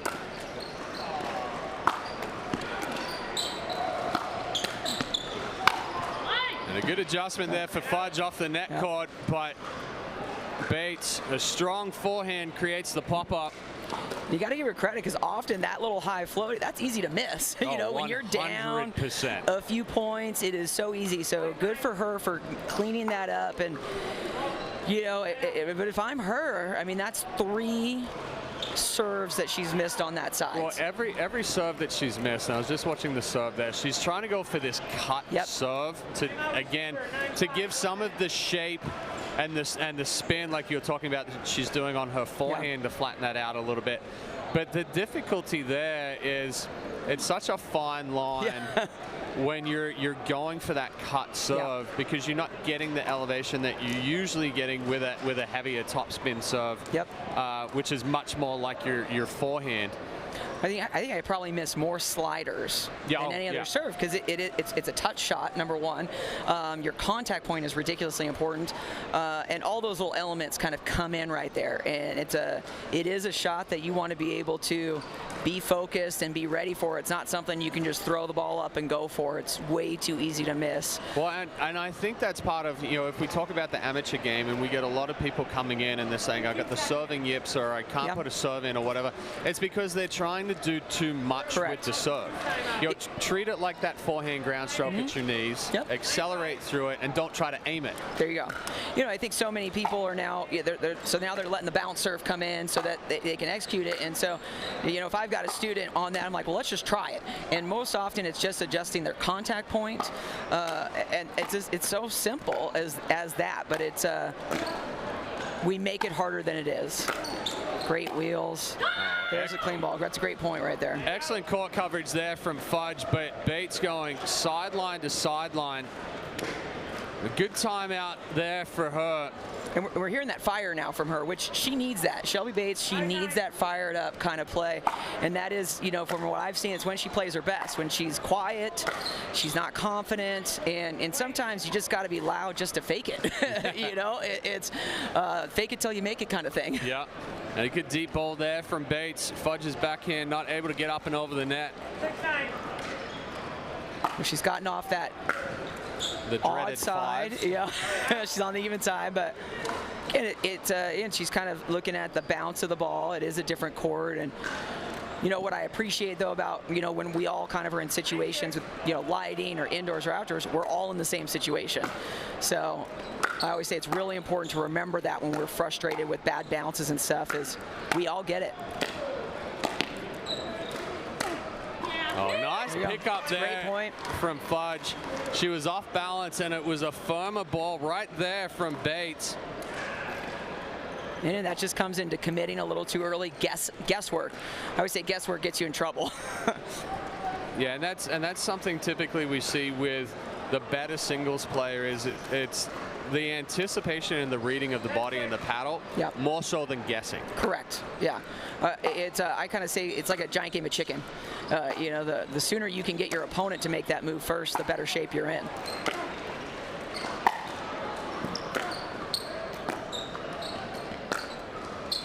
Mind you, that is the first time Megan's gone down the line. Match point's a great time to do it.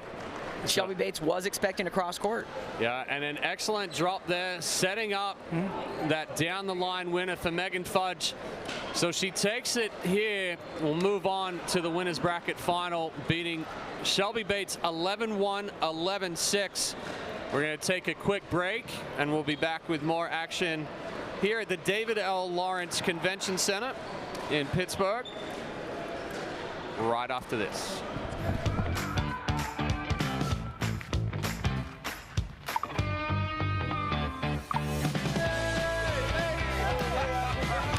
Check out these new gamma paddles. Yo, I gotta try that paddle. Here you go.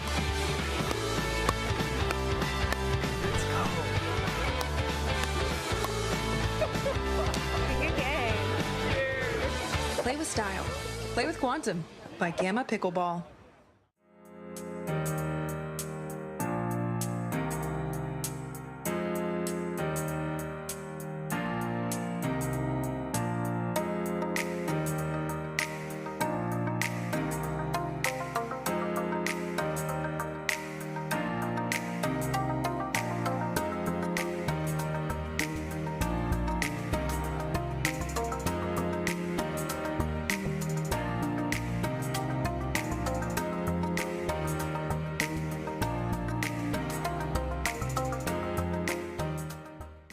We raised $5,000! When you purchase life insurance and annuity products from GBU Life, you also have more opportunities to give back to your community. GBU matches donations you make up to $1,000 per member. I have GBU life insurance.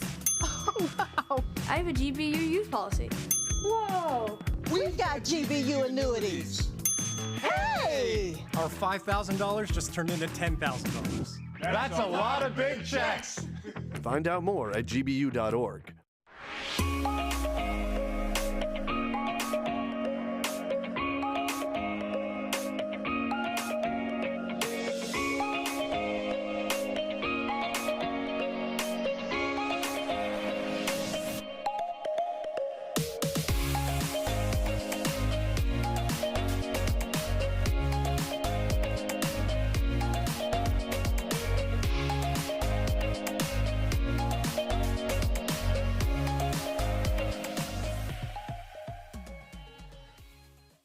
The most important part about Tuesday night pickleball at the Orchard is the net. Every Tuesday, 4:30 a.m. You're sleeping, I'm not. I'm measuring the height, I'm measuring the length, I'm measuring the circumference, and I'm measuring the tension. Who does tension? We do.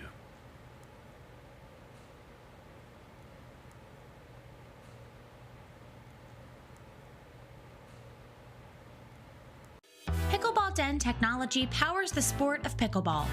With our automated software for clubs, tournaments, leagues, and teams, you can run your event or manage your club electronically from start to finish. Managing your tournament or league is completely paperless with Pickleball Den's automated features. Clubs can play more and worry less with integrated member management and signups. Spend more time enjoying the sport you love with Pickleball Den. Visit pickleballden.com to learn more. I've been practicing family medicine for 23 years. I love that because you get to know your patients and you become very invested in their health. The UPMC Health Plan is my partner in taking care of the member. And some services that the health plan provides are free to the members, and that's very positive. It is the only health plan that I've been involved with that really focuses on the member, and I think makes member care and successes easier. That's why more people choose our Medicare plans than any other in Western PA. Call to enroll today.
doubles throw. 23.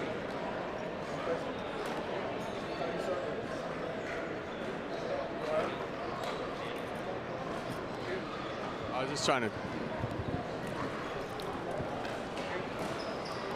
Back here for a men's doubles semifinal matchup between the 1 seed Ryler DeHart and Andre Mick taking on the 5 seed Jaden Broderick and Richard Livanese Jr. DeHart and Mick. A very interesting match in the quarters now that I look back at the draw. They lost the first one to Grant Johnston and Ronan Cameron. First game, 11-0.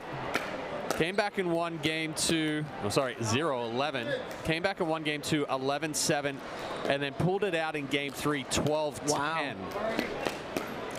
Well, I gotta say, I mean, I've played a reasonable amount of mix with Ryler DeHart, and can't tell you how many times you start a match and he starts turning it up in the second game, or and we talk about a player who's going to fight to every point. It's going to be DeHart. Like he's not giving up until that match is over, which is such a fun thing to watch. I think so. I think this will be should be a fun match, and you keep hearing Andre Mick has really come along a lot this year and had some great results, and got a lot of power behind these shots on this side.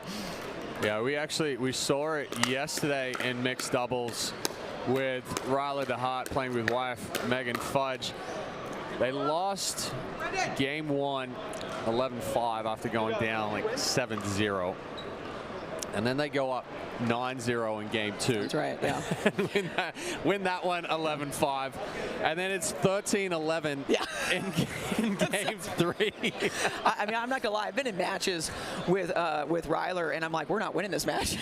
And they, because sometimes it's so off, and I'm like, I don't see it. And he's one of those players that is very, very high risk, high reward type players, right? Yeah. He'll get on those runs where it's just balls are screaming off the paddle and they're going in, and then 5 seconds later it's net cord 10 feet out.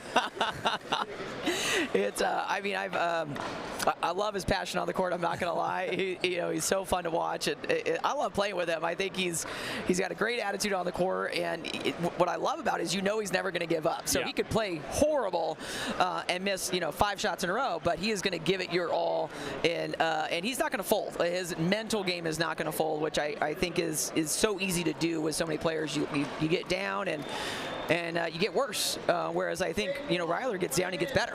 Well, it kind of comes with life experience. Yeah. I mean, he's got some. He had a solid career on the tennis tour, and I will say, when you talk to him on the court, I've had moments playing with him, like he is very smart. Smarter than a lot of other players that I've played with over the years, where he is he knows the strategy, he knows what to do, and it's just executing it sometimes. So we'll see what happens here. Got 2 forehands in the middle on that side. Yeah. Got a lot of height right now. Couple of balls floating there for Mick, and 2 nice putaways for Broderick. But yeah, the height advantage certainly goes to Broderick and Livanese Jr. I'd be curious, you got Andre Mick. He's playing with that Pro XR, which has got a lot of pop, but it's got a really small sweet spot too. So I feel like you've really got to make sure you are on point when you're hitting any of those touch shots, especially with a paddle with such a small head and a small sweet spot. And then we got DeHart as another. We got 2 Gamma players on the court right now, which is fantastic. Good balls there from Broderick, reaching in, taking those balls early, putting spin on it, but not trying to do too much with the power. I like his composure on the court for such a young guy. He does keep it a little cooler, which I think is a huge value to the success rate in his future. So he's not going for super crazy shots as far as we've seen. He plays pretty controlled and pretty consistent, which I really appreciate in a young player.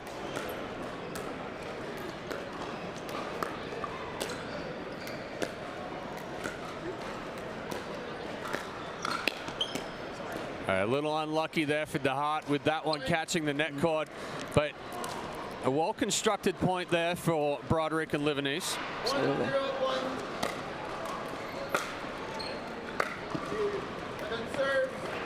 one falling just a little short. You're looking at, you know, from this team, got to decide who's taking that middle ball. We got two lefties on the court, so we have forehands in the middle everywhere. And when that comes into place, communication is key, knowing who's taking that middle ball. I think that's often the difference between success and not with a lefty-righty combo. And good speed ups there from DeHart.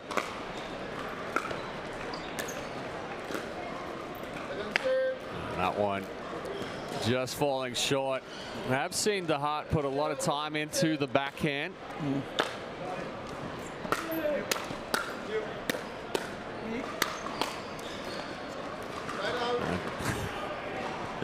Mick looking behind him, like, was that ball going to go out? Probably. If he had gotten out of the way, it's probably going out.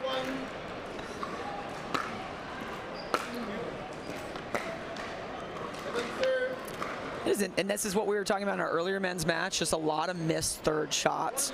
And so again, like we said, it's that importance of when you're playing with an indoor ball, you're playing on a different surface, that contact point, that length of time the ball stays on your paddle is so key. Look at him popping up to that high two-handed backhand. That's phenomenal. He read that one extremely well, he was recognizing that the ball was floating. You see him set on that backhand early, clears himself just a little bit. I mean, like, that's great extension on that. I'm kind of floored he was able to. That is one thing that I've seen from Mick, you know, extremely risky, but he also changes up his direction there. He sped the previous one up right into Broderick, and then this one reaching in, taking it cross court. See, that's good movement from DeHart. He's been a little bit more efficient with that play, cross court, and then opening. He's kind of pulling him over to the middle, and then again opening up that body shot. And that's a little, like we talked about earlier, the tactical experience of knowing when to hit someone's body, recognizing when your opponent is moving, and that is a moving target for you. And a similar thing there was a medium pace drive, but it's going at Livanese Jr. as he's moving up, trying to get to the kitchen line.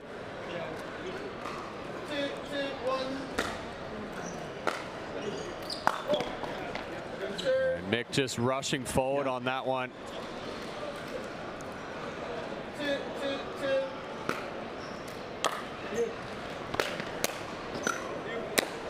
Now you see the difference. So Mick drives at Broderick there. Broderick's already set at the kitchen line. Livanese still coming up, but Broderick is set, hits the counter, gets that ball down with a little bit of pace, and then it's a different situation compared to hitting that person coming forward after the return. And it's so it's again, it's basic tactic. You know, that person that's moving, that's usually the target. You got someone standing still, that person's ready. Don't go after them. You know, get them off balance, set up your point a little bit more. You're also looking at Mick Andre. He's popping that ball. He was up into Jaden's shoulders on those rips, whereas, you know, Ryler DeHart, when he's ripping them, he's also staying back a little bit. And he's going across the belt. He's going for those hips, you know, so that's a little bit of positioning, because, you know, Andre Mick, he's coming in, whereas Ryler DeHart, he's staying back a little bit just to set up that drive a little bit better. Yeah, that's typically what we see the difference at. Mick is a lot more about the selfie, where he's driving and crashing and trying to get that poach himself, where DeHart majority of the time is setting up his partner for the crash. So he's much more stable and set when he's hitting that drive.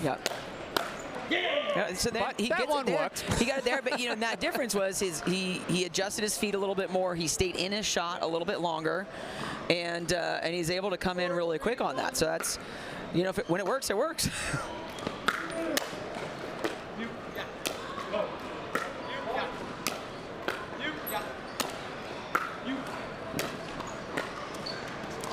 Well, and that right there, I think it's a great example of an issue that commonly happens. So DeHart staying back, he's knowing he's got to be in defense a little bit longer. And very often, you know, players are like, well, that's the ball. Now I got to rush in. Yeah. And then now they're not set for that next shot. So I often look at, you may know you want to go in, but wait to move behind the ball versus trying to run into a shot and then have your opponent take advantage of that. 3, 4, 1.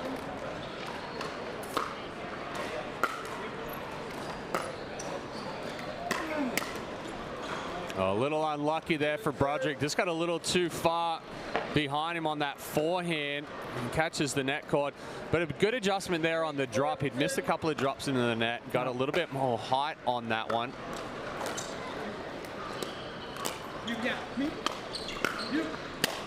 Me. Ooh. Oh, good communication there between Broderick and Livnese. It was a little hectic right there, I formation. Where are you? But that was the first time you really heard them communicate, I think, which is again, like I said, it's important with the righty-lefty, especially in shots like that when you all are moving around. It's great placement. Doesn't have to even be super hard when he's hitting that. You see, like, you know, DeHart took a little bit of pace off that, but he still took a fairly big swing. You know, so I think this is interesting. They just won the point, and they called the timeout, which is offensive timeout. It's something that DeHart does. You know, not everyone does that, but I do see that a lot with him. He kind of feels. Well, we're seeing it more often because typically on the defensive timeout, you're like, hey, you know, what do we have to do here to stop the run? Yeah. On the offensive timeout, it's like, hey, let's get ourselves in the right mindset. Yep. We've got the serve. This is our plan of attack to go in and try to get ahead here. So completely different thought process between the two timeouts. Absolutely. And equally important. Again, we know, we've been around long enough, timeouts are important. Oh, yeah. You can't take timeouts home with you, and we saw it into the first match on the stream. And I always think it's stubbornness that takes takes us away from it. We're good. We can stop him right here. Yeah. One more point, we can stop him right here. One more. Well, now we're down by 8, and nothing you can do. It's an error off that return, so a little freebie that they get, but so a little bit of a lead. Kind of funny bounce there again. Yeah, it's a good ball from Livnese. He uses heavy backspin there, and we've already seen it that the backspin balls are sliding through the court more. But again, then that's now they're going to Broderick on the run now. So that's a different situation, and often just like that, we run into the ball, so we're not getting the acceleration we need behind that counter punch, and that does force an error more often. We'll say that Livnese hit an out ball 100%. Oh, 100%. Typically, we're kind of like, well, that might have been out. Yeah, it was out. That ball elevated on the backhand side, short part of the court. Yeah. And that comes down to the experience of knowing your positioning on the court, knowing the angle that the ball's coming from. And that's a question that we get asked by clients all the time too. How do you learn to let go of when balls? You look at just like those two right there. So DeHart, he prepped for a ball and then let it go. And what was the difference? He's much more stable with his feet. Yep. And so you see that a lot. Players just moving too much. So when you're moving too much at the wrong times, you just don't know where you're positioned, and that makes it really hard to move your paddle. I think I always say, like, one of the simplest things to think, if you're moving your paddle from below your hips, you know, now, I mean, how are you going to be able to tell how to adjust to a ball that's going out? So, you know, paddle position is key, body position is key. You know, you look at just the movement difference on the far side of the court. You know, probably DeHart's got the most experience. He's moving more efficiently than the others. Which helps him read the ball really, really well. A big backhand there from Broderick, getting that one through the middle. Good adjustment with the feet by him, what we were just talking about. And there's another one. And that's really good adjustment to those deep balls. He's set. Yep. You know, he's moving into position, but it's a quick split to get himself set that allows him to reach in, use his length. But I think that's the difference of like a shuffle versus a step. I think there's this kind of idea that you got to kind of keep bouncing around all the time, but it's pretty hard to do. And you see how these guys are moving out here. It's a glide almost. It's a shifting of the weight, which stabilizes you and gets you much more power behind the ball. That ball just deep. Livnese going for a little bit larger serve there, trying to put the pressure on. And it gives him a side out. DeHart and Mick 2 points away here from taking game one.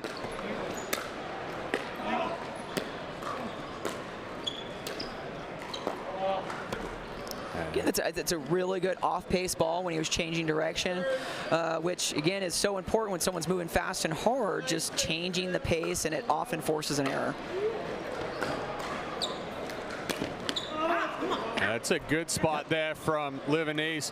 Sets up early on that two-hand backhand. Typically, you're going to roll that one down the line. He goes crossbody, and that's something that we talk about a lot too with the X, as far as it's only, what are you talking about, less than a foot adjustment, but getting that paddle moving across the body, it's so difficult, whether it's going from the backhand to the forehand side or even forehand to backhand side. You know, a lot of people have a tendency to speed directly ahead from the ball that they're getting. Well, like, you know, we said earlier, when you've got someone sitting heavy backhand, you know, go to that forehand, right shoulder, left shoulder for the heart. But I think often players think the backhand is always the weakest shot, which is not the case. It's everybody's a little different. But watch where their paddle sits, and that will often give you a target. And they got 1 point on that side out. Now you've worked with both these. You work with them, so you know. And I know, you know. So what would you be telling these guys, you know, to kind of step it up, and especially moving into the second game, if we don't kind of, you know, get in there, what do you think they need to be doing differently? Yeah, I think, you know, right here is they're doing a good job moving the ball around, but, you know, situation, well, we saw it there. It's a good ball movement, but it's a good save there by Broderick. So even though you're moving a ball around, it has to be a ball with purpose. It's not just changing direction for the sake of changing direction. And a lot of the times, you know, we get in this cross court and we're like, I got to go corner, corner, corner. Bring a ball back middle, go back out wide. Well, that's and that's the setup they want. Good execution. DeHart's ripping it.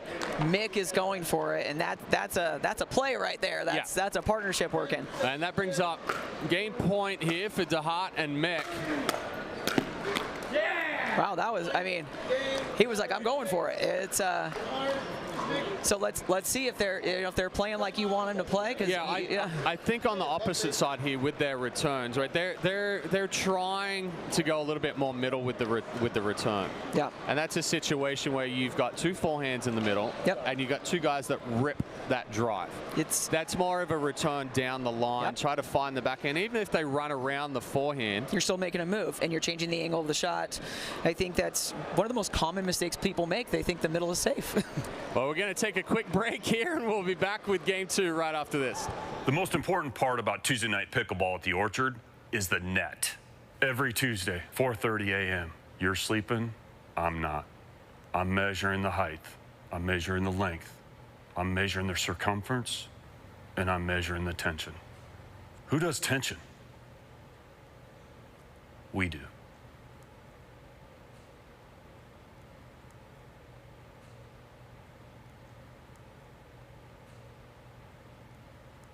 Pickleball Den technology powers the sport of pickleball. With our automated software for clubs, tournaments, leagues, and teams, you can run your event or manage your club electronically from start to finish. Managing your tournament or league is completely paperless with Pickleball Den's automated features. Clubs can play more and worry less with integrated member management and signups. Spend more time enjoying the sport you love with Pickleball Den. Visit pickleballden.com to learn more. I've been practicing family medicine for 23 years. I love that because you get to know your patients and you become very invested in their health. The UPMC Health Plan is my partner in taking care of the member. And some services that the health plan provides are free to the members, and that's very positive. It is the only health plan that I've been involved with that really focuses on the member, and I think makes member care and successes easier. That's why more people choose our Medicare plans than any other in Western PA. Call to enroll today.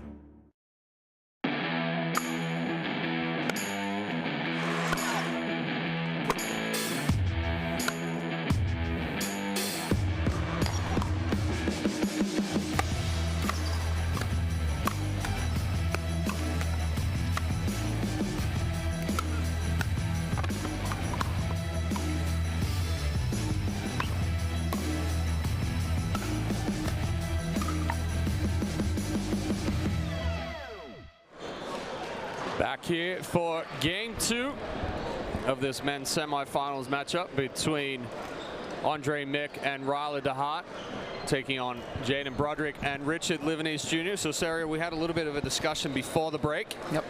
We'll see if Broderick and Livanese can make the adjustment here in game two. Yeah, I'm hoping they will. I would really like to see these young guys kind of at least get back in this match and show them what they can do.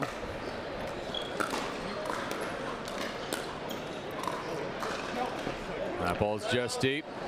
I like it though, getting creative with the shots, something a little bit different. And they're up a game, so early on, might as well.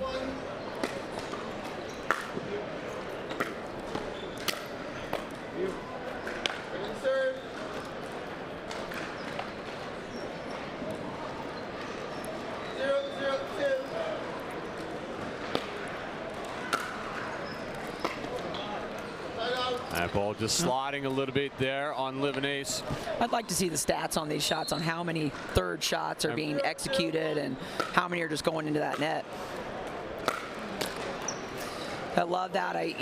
What I think DeHart, he's so long and he really gets his contact point out and away, so he's got a lot of drive, a lot of pace behind that forehand.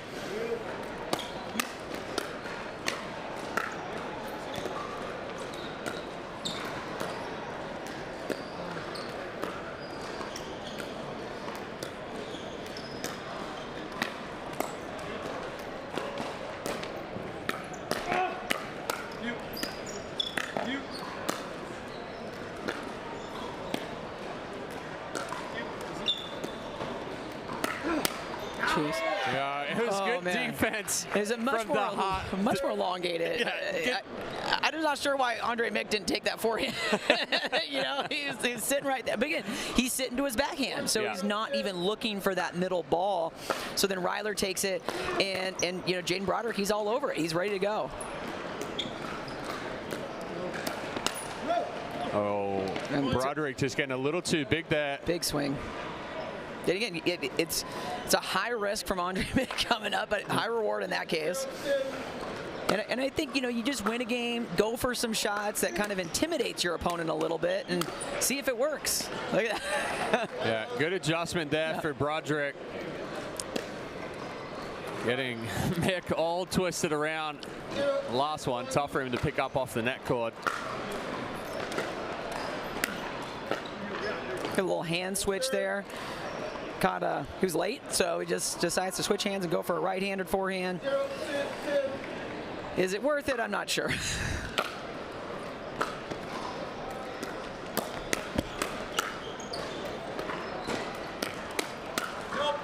I mean, the hands from DeHart there, getting that ball back, getting him back in the point, and then, I'm not gonna lie, then Mick goes in and...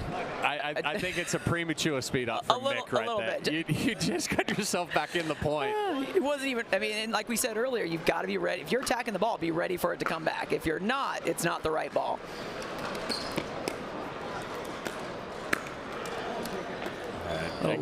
Good reach in there from Leonese, but just a little too flat. He's coming in above the ball and flicking at it. Well, I think that's something you're looking at. Mick, he's hitting a two-handed backhand dink quite a bit, which is super versatile. I love seeing that more in the men's game because it is giving that. However, it is harder shot, so your timing does have to be better. He was moving ahead of that ball and it pops up really high, and it just worked out for him. But that is something to be aware of when you've got that two-handed backhand dink. It's a more difficult shot than that one-handed, and you are losing a little bit of range that you would have with a one-hander. A little bit of shape there from Broderick. Look at that. Excellent job here, letting this ball develop. Lets it get outside that net post and then just gives it shape to bring it back in. 1, 2, 1.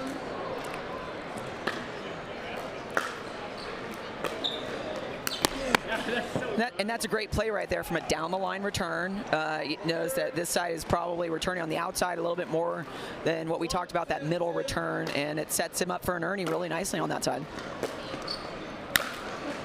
Yeah, we talked about it at before the break. So you look at the returns from DeHart and Mick, and they're going down the line, finding the backhand of Broderick and Lebanese. More so than not, the returns from Broderick and Lebanese are coming through the middle of the court, giving DeHart and Mick that opportunity to drive a ball, or even the times where they do hit a drop, it's an easier drop on that forehand side. You're taking the pressure off essentially, and I think this is like something when we talk about. It's such a simple tactic that really gives you a lot of points. Change your return, get it out of the middle, develop some different angles, and put some pressure on your opponents. And this one, he changed up the return, but 3, 1, 2. Livanese sitting in the middle of the court trying to buy time, where that return going down the line is automatically buying time for the person coming across, because that ball's having to travel a longer distance going cross court. There you go. So that's a situation where, and that's one of the things that the younger players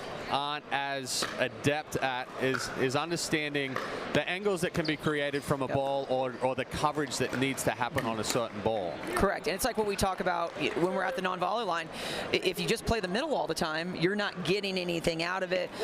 Whereas that ball movement, there's purpose behind it. There's the angles that you're getting. You're playing behind your opponent. You're opening up space in the middle so that you can get something. And you just look at they're moving around their forehand to pull the ball to the outside, and you've got the other side of the court. They're pinching the middle, so it is the right play.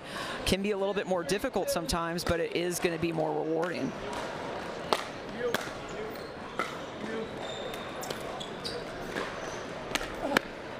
That's a lot of let cords on net cords. Yeah, that's a tough one to hit Ernie off right there, and it's actually a good ball from Livanese, where he's going down the line, but he keeps it short and he keeps it low, so it takes away that Ernie opportunity.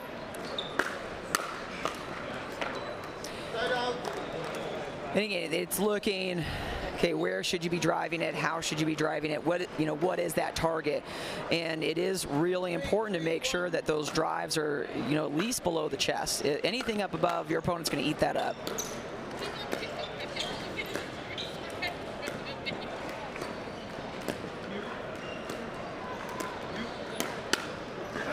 So what I like from the position, you just look at the, Broderick and Livanese, they're tighter to each other, whereas Andre, Mick, and DeHart they're a little bit more spread out. They're giving each other more room to play, which is again something I think with inexperienced players, they have this tendency, I got to pinch the middle all the time, and it's but then it opens up that space behind you. So, and what I always look at is, are you giving your partner room to play? Yeah, and that's what I was going to say. That the downside is, and the non-understanding about pinching the middle there is, like, yes, you want to have that middle covered, but you also have to understand, and we talked about with the overcommitting, when you're pulled out wide and it's a full overcommitment back to the middle, you only need to be a step away from the ball. Correct. I always say your feet, doesn't matter if your feet get to the ball. Your paddle has to get to the ball. And so we're so in a hurry often to recover that we're not thinking of, okay, if I hit a ball here, it's most likely coming back here. And I would say, like, to my students, like, every level, one of the quickest way you're going to get points is learn to play the space twice. Yes. Play the corner twice, not once. Make a move to that open space, try to cover that middle, and get an easy point from playing behind them nice and soft. You got, especially with the righty and lefty, you don't want to be fighting over the same ball. It's giving them space to get the body behind it and finish the shot. Yeah. We don't need to trade off every ball.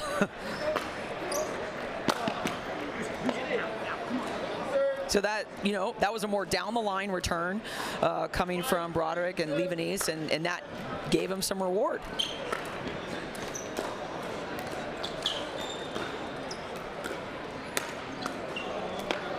Again, right there, Mick is getting caught trying to recover to the middle, and Broderick is standing there nice and solid. He's not trying to move, so he's able to see where he's moving, and now he has an open target. There it is. There's the downline return. And it's a little bit different situation here with the righty-lefty combination as well, because there's even less coverage that needs to happen in the middle with the two forehands in the middle. Otherwise, you're overlapping. Yep. So you look, right there, DeHart stayed in his position, letting Andre Mick go out and recover. So he's got better, he's seeing the ball, and it's giving him space to move into the middle if he needs to, but not giving that target behind them, which is so key.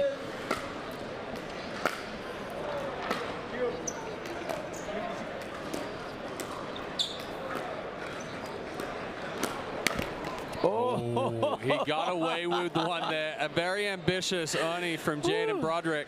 He was eating that up. So the only thing that they got away there is DeHart still had his hip square to the court, and Broderick was able to get it to the left hip. Oh, still a good finish there from Broderick, even though that ball was just a little deep. Take another look at it here. Yeah, just a little deep. Getting his strokes in, making sure he's set up for his next one. It's a little tighter now, so we've got, the points are a little bit longer in this game.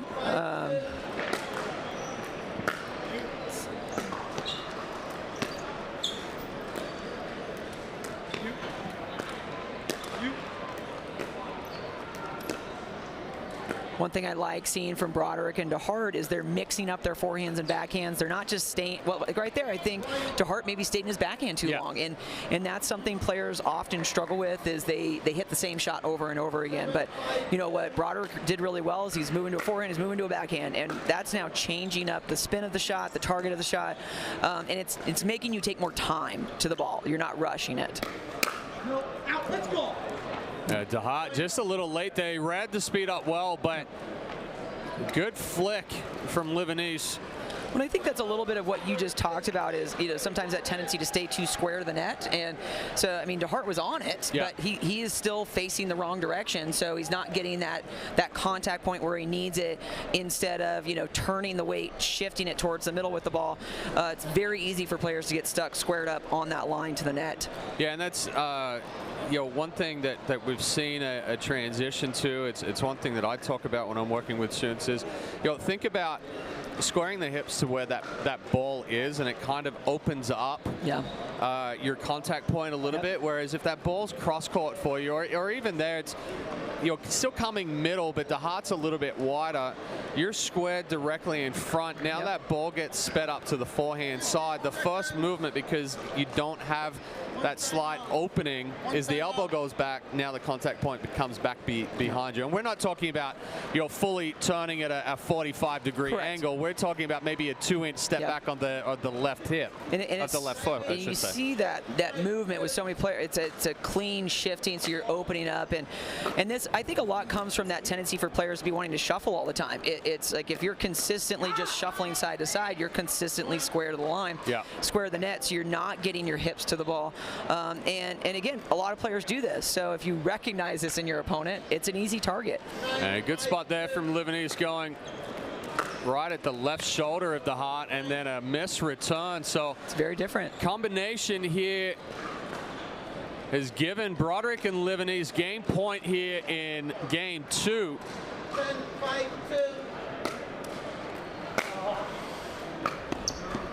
It's a great return. Just tough. wide. Yeah, tough. What if it skipped a little bit on there? Potentially. I mean, it's pushing you back. That's almost a situation when you push back that far from the baseline. You're not trying to create a big angle on your drop. Nope. Keep it simple. Look at that. That's some great movement from Broderick. He looked more committed to that shot than he had in previous kind of balls approaching the net. I mean, they want the ball back. They do not want these guys scoring anymore and letting him back in this second game here. It's a tough one for Broderick. He started going a little starter step, got off balance, so I actually had to jump the kitchen so he didn't fall in. And then now we've got back-to-back errors from Broderick. And a smart timeout here from Broderick and Livanese. Only gave up 2 points here, but just sensing that a little momentum shift, reestablish a little bit of calmness there for Broderick and Livanese. It's a smart play. That shows you a sign of intelligence, of some IQ there. That we still have a lead, but we don't want that lead to get any closer. So, and they're on a second serve. DeHart's a second server, and so if they can get a quick side out here, maybe they can convert this second game a little bit quicker. And you'd see the demeanor is so different. They're much more calm on the court. They're focused, and that is such a key factor when you're out here.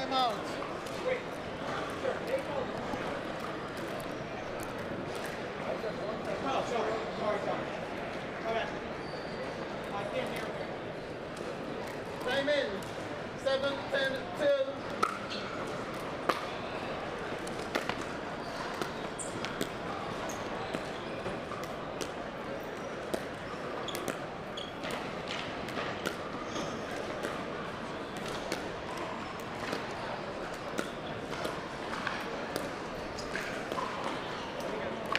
Good ball movement there from Mick and DeHart. And again, he's playing behind him. So DeHart's playing that open space behind. That's giving them a lot. Because look how much he's pinching that middle right there. You know, so that why not hit it soft to that then rather than drive it to that space to get that ball. Okay, we've got a game point here. First time we've got these guys. 10-8-1. Second time. Good reach in there from Mick. And that's just dropping it to the middle versus maybe let's try dropping it to a corner. Instead of feeding it to their forehands, let's maybe go to their backhands.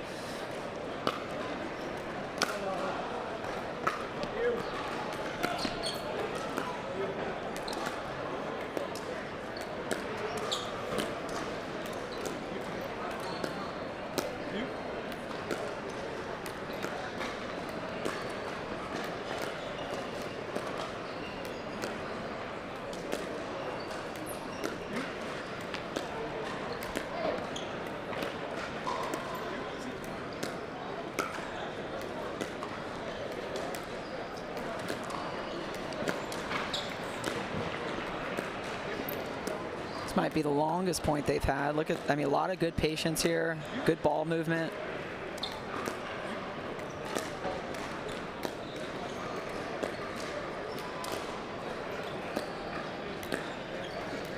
Oh, geez. And I'm just thinking how quality this is, that they're being smart about closing out the game rather than trying to kind of go for something silly and finish it off. Oh, that's a what a point. I think that's a situation there with Broderick as well, but fantastic job by him staying composed when Livanese went for the speed up and swung and missed it. But Broderick was sitting and just going backhand, backhand, backhand into the same spot. And that's it, like we were saying earlier, that like move, hit a forehand, just give them a little bit of a different target. I think it's dangerous when you've got backhand to backhand happening and someone is going to make an error. It's just you got to force yourself to readjust. What a pickup from DeHart. Oh wow, great hands from Broderick. I'm still not set on that speed up there from Mick. You know, one thing is he's speeding up in from a bad position because he's now going to try to get back into the court. And we talked about it earlier, that speed up is a 1-2.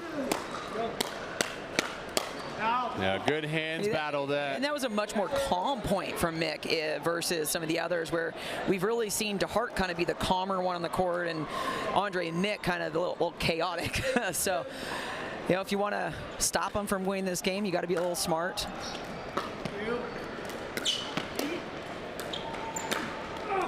Fifth game point there for Broderick and Livanese, and they pull it out on this one. A good reach in here.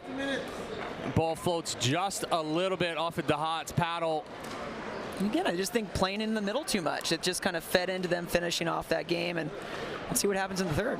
So we're going to take a quick break here from the Gamma Pickleball Classic powered by UPMC Health Plan, and we'll be back for Game 3 right after this.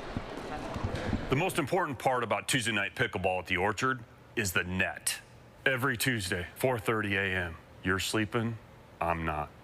I'm measuring the height, I'm measuring the length, I'm measuring the circumference, and I'm measuring the tension. Who does tension? We do.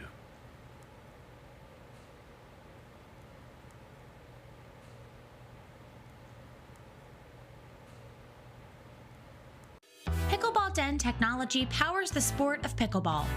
With our automated software for clubs, tournaments, leagues, and teams, you can run your event or manage your club electronically from start to finish.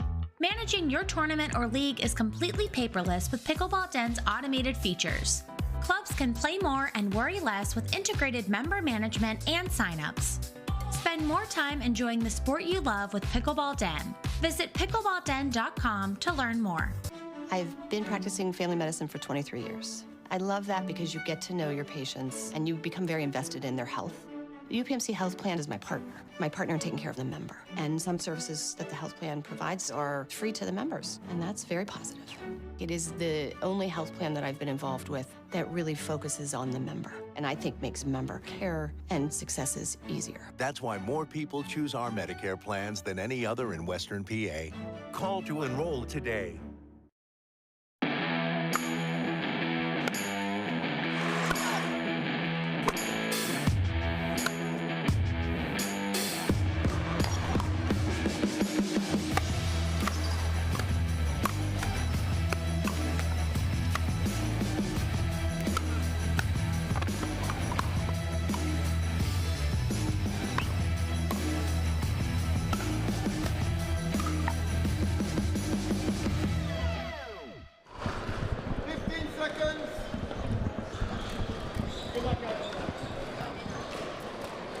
back here for game number 3 of this semifinal matchup.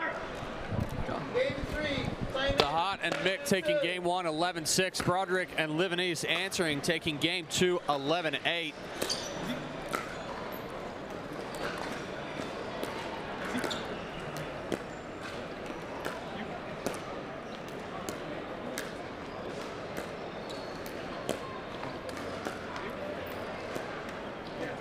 It's unfortunate, but again, he's looking for the right ball. He's got some better footwork.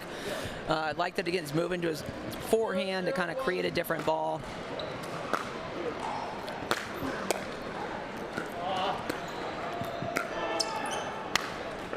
It's a tough task ahead to throw up an offensive lob over a 6 foot and a 6'4" and a 6'7" guy. That's got to be at the right time for sure. And not through the middle of the court. Correct. Once again. When you think of like percentage-wise, so I mean, DeHart's taking most of those thirds, and he's probably been most effective with his thirds on the court, and a lot of that is because they are giving him a ball down the middle. It's sitting in his forehand. They're not challenging him, I think, enough in redirection of the ball. That ball's just wide. DeHart trying to change direction there and get that ball behind Livanese. And just pulls it a little wide. I think one thing, you know, DeHart's probably very good at direction change. His contact point, you can see, is so far in front, especially compared to everyone else out there. And I think that's something he does really, really well, is clean and consistent with that. The contact point makes it easier to change that direction. A lot of players are trying to change direction when the ball's behind them, and they're just not in the right spot to do it. Good reach in there from Mick with a quick flick on the backhand side, and then the forehand put away. Yeah, that's tough. Yeah, and so, you know, I'm really looking for DeHart to start swinging away some of those inside outs down the line, because he's so good at that, and they have been going for that player moving forward a lot, and it's working about 50% of the time. So I'd like to see something different, and we know it's a shot he can hit.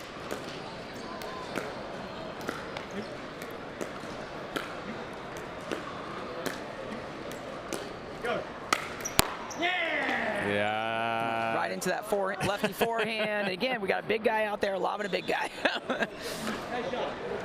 Yeah, and that's also a situation too. So usually Broderick's going to lob that one. You've got a right-hander over there, and that's the right ball going deep corner of the court.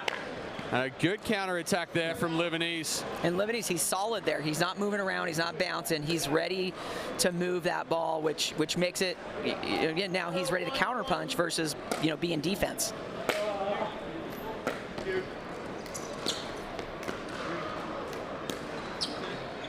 That's a super smart lob. Great placement.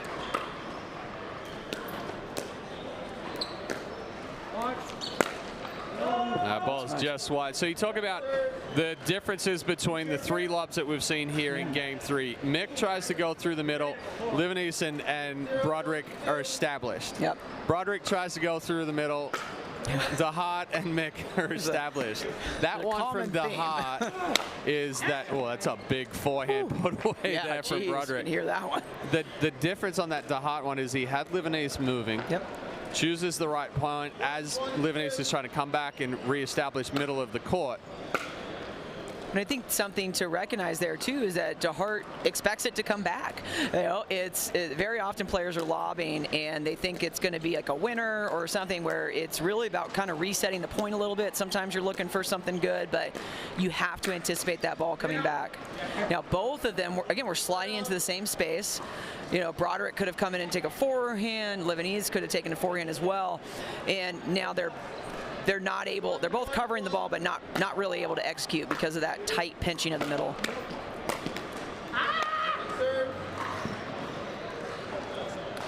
And, you know, Mick is getting away with some of these, but also some not, and usually it's a timing thing. He's either too fast or too slow. He's got to, you know, get a little more consistency on his footwork to be executed on a regular basis.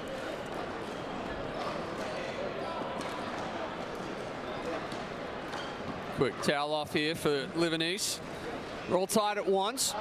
There you go. I got to say, I appreciate these boards that they have on the outside. If someone runs into these boards, they're not getting hurt. Yeah. I'll tell you, if you see my hand right now, it's still recovering, but I ran into a light board about 2 weeks ago in a match, and my hands were tore up on the sideline.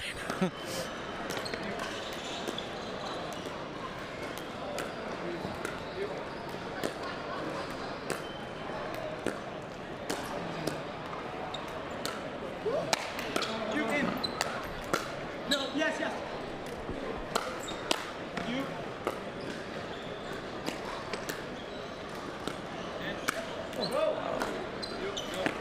Oh, the spin. I was thinking went to the well too many times, but it worked.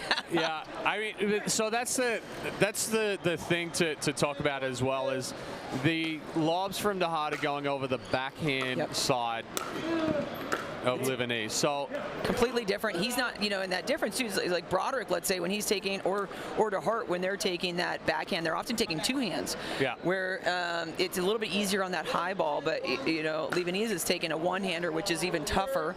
It's super easy to get caught on your heels. So it's an intelligent shot that's setting them up nicely. 1, 2, 10.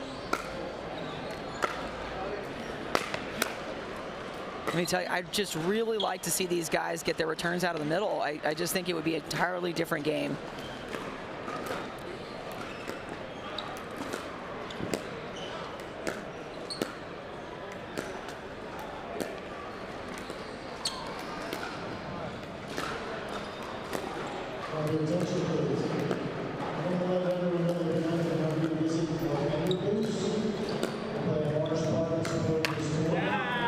Battle for the middle there. Again, it's either let's communicate, or very often, I play with a lot of lefties too, I think that momentum is key. If you hit one, you're probably hitting two.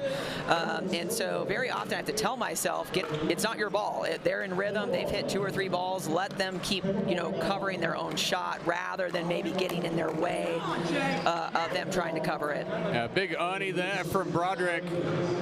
Mick, that ball got back behind the left foot, didn't open the hip, so the only option he had to go was down the line. Broderick reading it well. Smart. A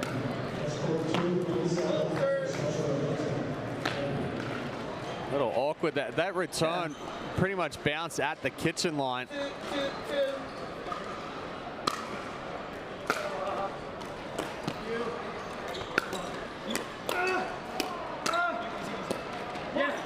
I love it. He's grunting. He's getting it out. He's ready to go in this one. You know when DeHart gets louder like that. 2,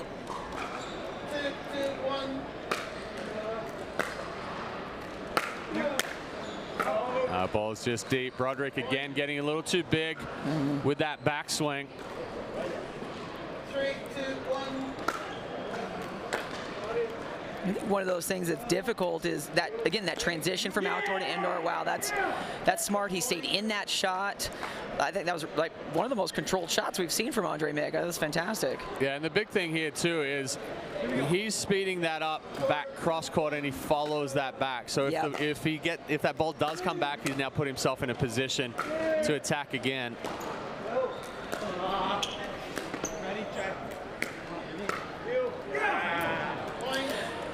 Now, at least there, I like that Broderick was letting Livanese take that middle ball. That's his forehand. That's in a better position. And Broderick was, thinking my job is the line right now. And that's a little bit what they have to do, is kind of think who's got that middle, so that you're not fighting over that same ball and losing points when you don't need to. Yep.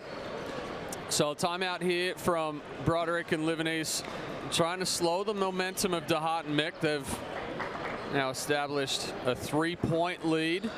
My only question here is, do you burn a timeout when you're 1 point away from getting a free timeout on the end change? Yep.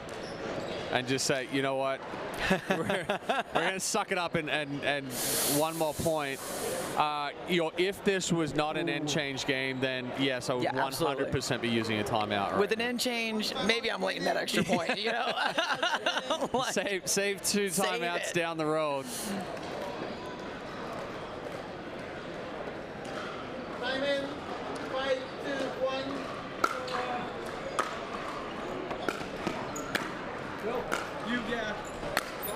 Oh, that's too big from Mick. So difference here, throws up the lob over the backhand side of Broderick. Tries to go for the forehand overhead, but it also leaves Livanese strung out in the middle. And here we're getting that free timeout with the end change. But I think the big difference here in game 3, like you had just pointed out, is that Broderick and Livanese have gone back to that middle return. Yep.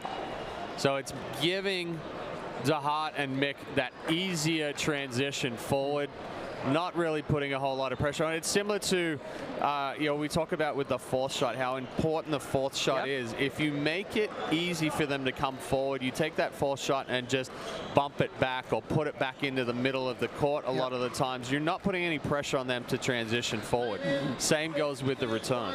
And I think this all goes back to this old idea that your job is to get to the net. Yeah. Where that's not the job. You have all this space in between that allows you options, that allows you ball movement. But, I'm excited when my opponent is just trying to crash the net as quickly as possible because you're going to have a target behind them. And you just saw in that ball right there, both of them are on top of each other, and you're still not covering that space. They're making the space physically smaller, but they're not giving each other room to put their paddles out and swing. So, even I feel right there, I think, Broderick is just getting too tight on his forehand. These are big guys. Yeah. If we're extending out a little bit more, I would say, that's something that Hart does good, Andre Mick does good. Well, that's giving you space to swing instead of it being necessarily like a block all the time. I'm sorry, it's gonna create more of a counter punch. So another attempted offensive lob there from DeHart, just missing that one. A little wide. When you're up 8-2, hey, you take opportunities. Yeah, work on that lob. A good move there from Livanese, recognizing the drop's going to go down the line, jumps the corner of the kitchen, creates the angle. I mean, again, there it is. That puts so much pressure.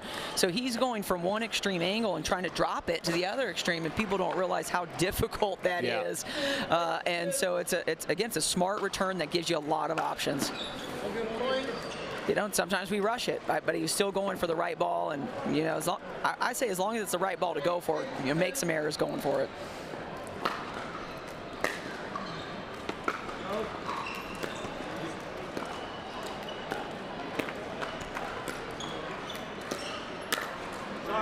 A little unlucky there with the net cord, but a ball also floating there from Broderick, trying to change direction with that forehand. Just getting a little too much hinge. 8-3-1.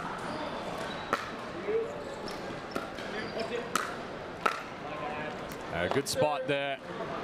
Kind of surprised he's going for that drop down the line right there instead of maybe going with that cross court one towards that backhand side.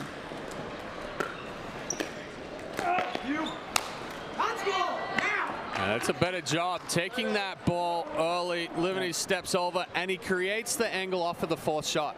So then it opens up that middle. And I think that's kind of that same thing, is that we focus so much on the third shot that we do not focus enough on the fourth shot. It's the fourth shot is telling you whether or not your opponent's third is going to work. Yes. So it's not about just get the ball back. You've got to think about where you're placing it. You've got to make sure you're committing to the ball, and that's why you see so many players we're letting the fourth bounce now a little bit more often than trying to take it in the air and forcing that. I think that's a mistake a lot of players make. They try to force taking that in the air, and they're not doing anything with it. They're just getting it back. So a couple of quick errors here from DeHart. There we go. Has allowed Broderick and Livanese to chip away at the lead. Deficit now 3. Well, and that right there, so they're not taking a timeout, but what are they doing? They're toweling off. They're taking that extra time in between the point after these errors. We'll make that 3. There's 3. 2 missed returns and a ball into the top of the net.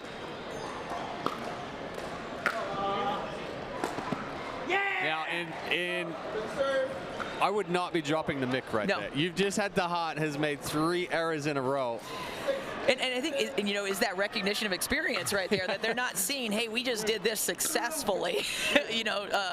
Do we keep doing it? And I think You know, so he's sitting on that. I like he's ready for that one. He was already looking for that two-hander before Andre Mick had even struck that ball. Yeah, and he clears himself here. Little slide to the left. So back within one now.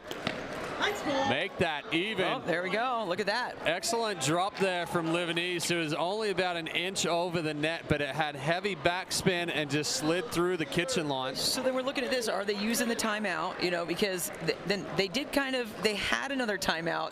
And so this isn't when you're up 7-2, then risking a timeout when you still have that changeover is no big deal. But suddenly it's 8-8. Yeah. Now you only have one timeout left. Yes. And so what happens if it goes to 8-10? Yeah. You know, so that goes in to, the question before, should you take that timeout on a changeover coming up or not? And I think we'll see here. Yeah. So Broderick and Livanese switching and getting the momentum here. So what I'm happy about, either way, we have a Gamma player in the next round. As a Gamma player, I'm just saying, I'm rooting for either side right now.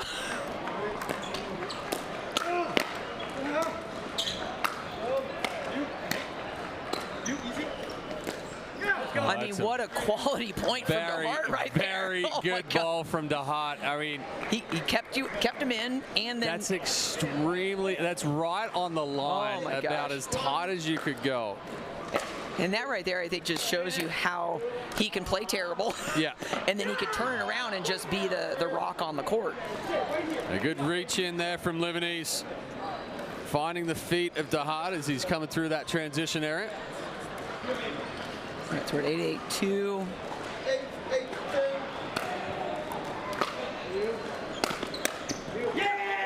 You know, that's great. He's changing his target. Now he's going to the hips and making Broderick move for that ball, whereas, Broderick has been kind of consistent about getting that ball at his shoulders from Mick.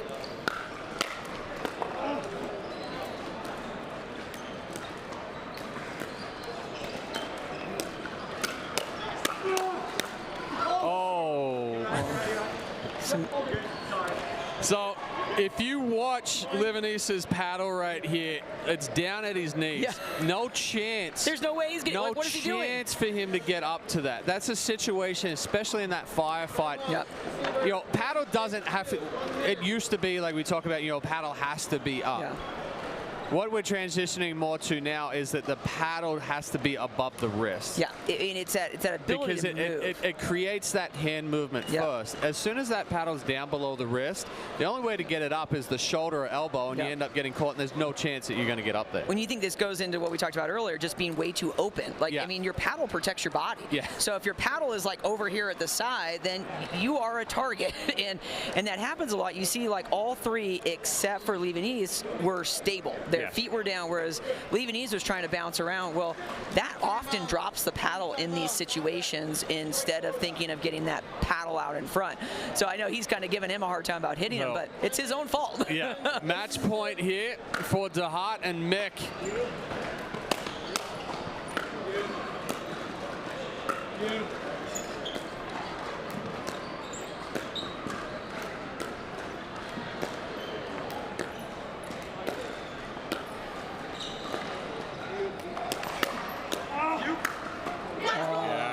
Good counterattack there from Livanese. And again, though, in that situation, he's set. Yeah. His feet is set. He's not bouncing around. He's sitting in the correct positioning with the paddle. I think there's just this huge misconception with people that you have to be moving all the time, and that's not necessarily the case. Well, they a lot of the times they associate movement with being in the point. Yes. Yeah. There you go. It's that awareness, that ability to track and kind of see the ball. And this is how we get caught behind us too much, is we're moving versus moving to the ball. So again, here's this backhand rally again. And there we go. We're looking for DeHart to cut it off, which I was kind of waiting for. And he's very, very good at.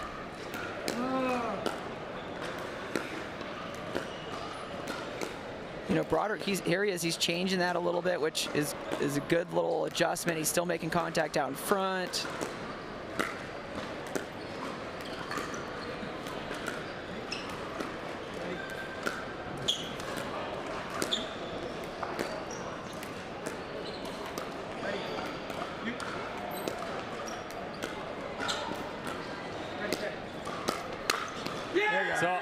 That's a little bait ball from DeHaat. It's that recognition again. So you look at the vast majority of these shots. How many are actually hitting in the middle? Not many. Yeah, it's that bait ball there. DeHaat floats it just enough, knowing that Broderick's going to try to speed it up middle because DeHaat's been out wide there. And you saw it, DeHaat go straight to the forehand and counters it.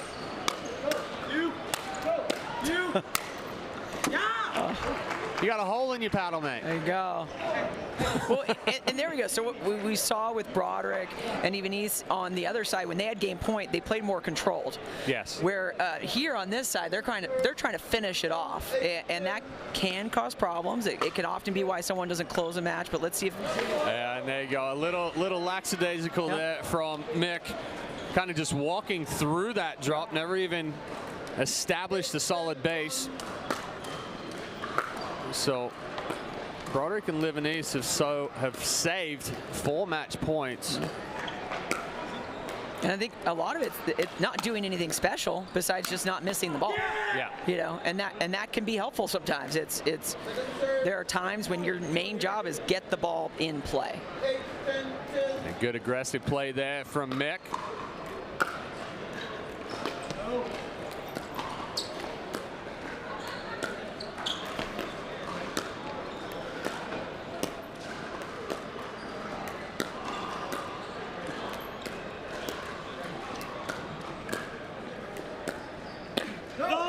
So I was watching Livanise's feet right there, right? You've got a 6'7" guy there from Broderick. Livanise is splitting the center line, and that's where he's allowing those balls to get behind him. So 5th match point here for DeHaat and Mick. That's a good hold on that speed up. It just kind of, and DeHaat was there. It was just that change of pace a little bit, just gets him off timed a little bit. So let's just.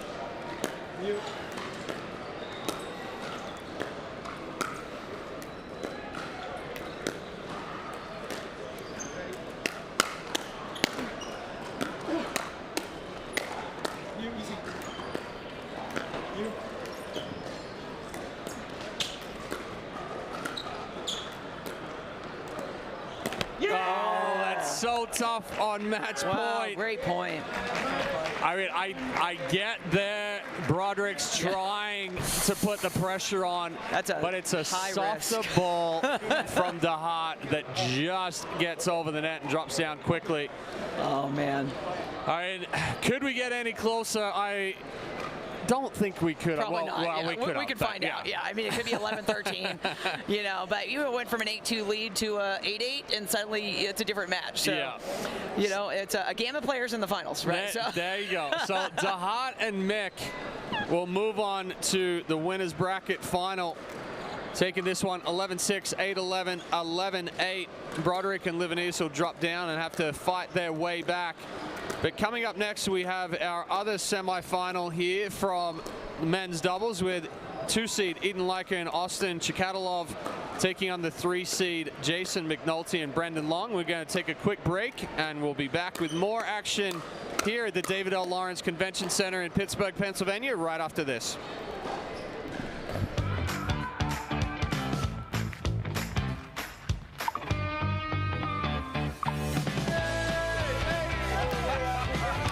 Check out these new gamma paddles. Yo, I gotta try that paddle. Here you go.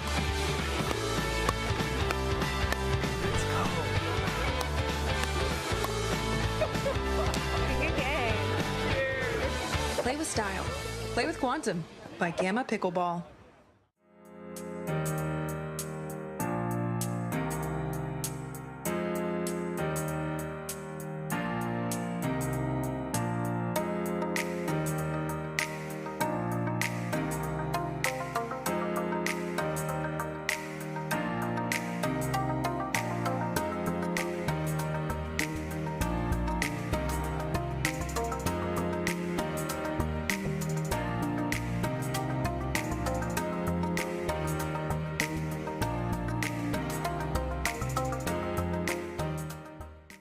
We raised $5,000. When you purchase life insurance and annuity products from GBU Life, you also have more opportunities to give back to your community. GBU matches donations you make up to $1,000 per member. I have GBU life insurance. Oh, wow. I have a GBU youth policy. Whoa. We've got GBU annuities. Hey! Our $5,000 just turned into $10,000. That's a lot of big checks. Find out more at gbu.org.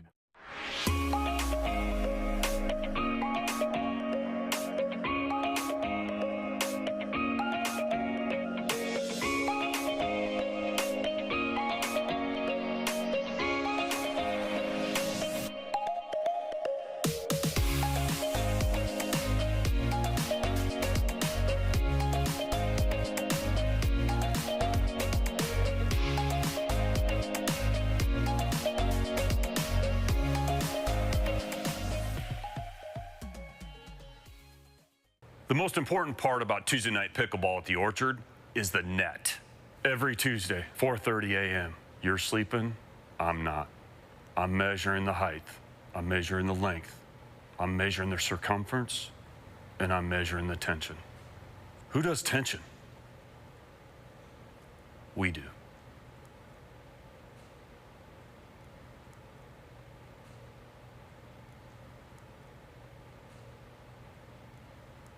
Pickleball Den technology powers the sport of pickleball. With our automated software for clubs, tournaments, leagues, and teams, you can run your event or manage your club electronically from start to finish. Managing your tournament or league is completely paperless with Pickleball Den's automated features. Clubs can play more and worry less with integrated member management and signups.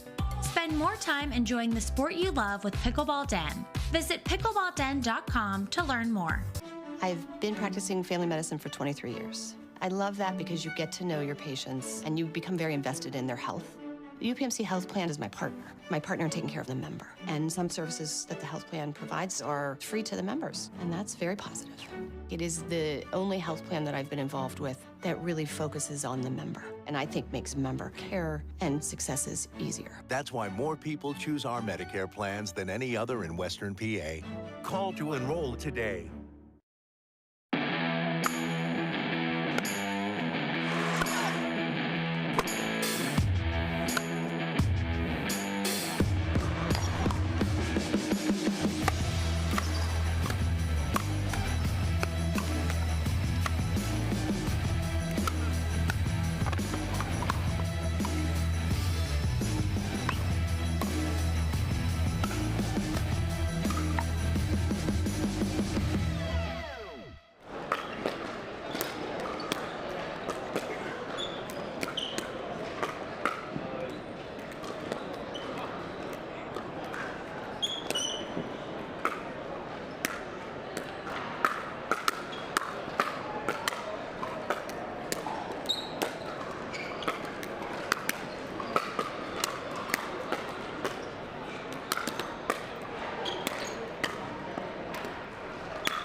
Back here at the 2023 Gamma Pickleball Classic, powered by UPMC Health Plan, for our second semifinal matchup of men's doubles, with the 2-seed Eden Leica and Austin Chikatalov taking on the 3-seed Jason McNulty and Brendan Long.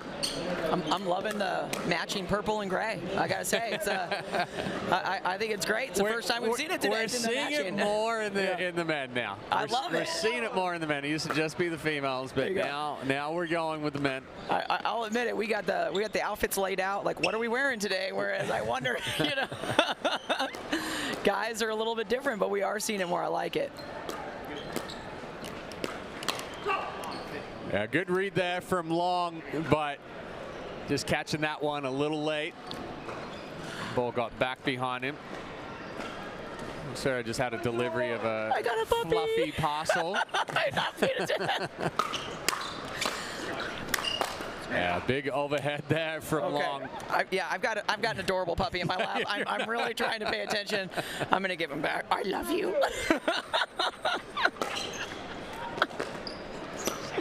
It's one thing that takes my heart: pickleball and dogs. Yeah, we gotta pick a couple of big guys on the other side. I mean, no one's denying Leica's size. Yeah. I'm always surprised how well he can move for such a big guy, hefty guy.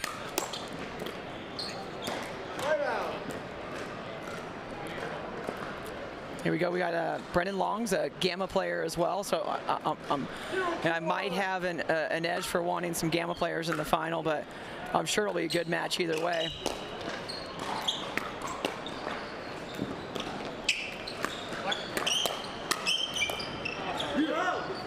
A good counterattack there from Chikatalov. I'm glad you said that, because I usually use his first name. So but I think, he's so solid. You don't see him a lot everywhere, but I always love watching him. He used his length really well. I like that he's playing the left side because he's a great mover, and he just gets so many balls back. I mean, and look how smart that is. Like what we've been talking about in the last few matches, the importance of playing behind. And what he's doing is keeping Long out of the middle. He's playing that backhand space. Long keeps wanting to get into that forehand, and he's not letting him right now. Well, there he did. He gave it that drop right into that middle space. But it's utilized a little bit more in mixed doubles when you're trying to keep the guy honest, but find that it's not utilized as much in men's doubles when you've got that really aggressive left side player and you're still trying to feed it through the middle. There's nothing going behind him to keep him honest. And you're completely right. I mean, we've talked about this with a lot of our men's matches. It's so obvious in mix. We think about the importance of that, but I'm not sure why so many players haven't converted that into the men's mentality. You have a big guy that's looking for a forehand in the middle, and he's leaving the outside open. So play the space behind them. I think we often fear, someone and just think we can't get them the ball, but no one plays well behind.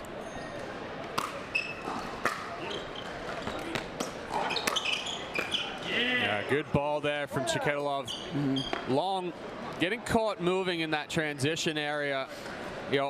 We talk about a lot of the times there's no such thing as no man's land in pickleball. I'm changing my mind as far as the 2 feet inside the baseline is no man's land. You're better off being 4 feet in front, 5 feet in front, or just staying at the baseline. So I teach my players zone 1, zone 2, and zone 3. Yeah. And you're looking at zone 1.5 is your danger zone. Yeah. And people get caught there all the time. And it's a dangerous place to be. Be closer in or be farther back, but don't give them that target at your feet a foot inside from the baseline. 0-1.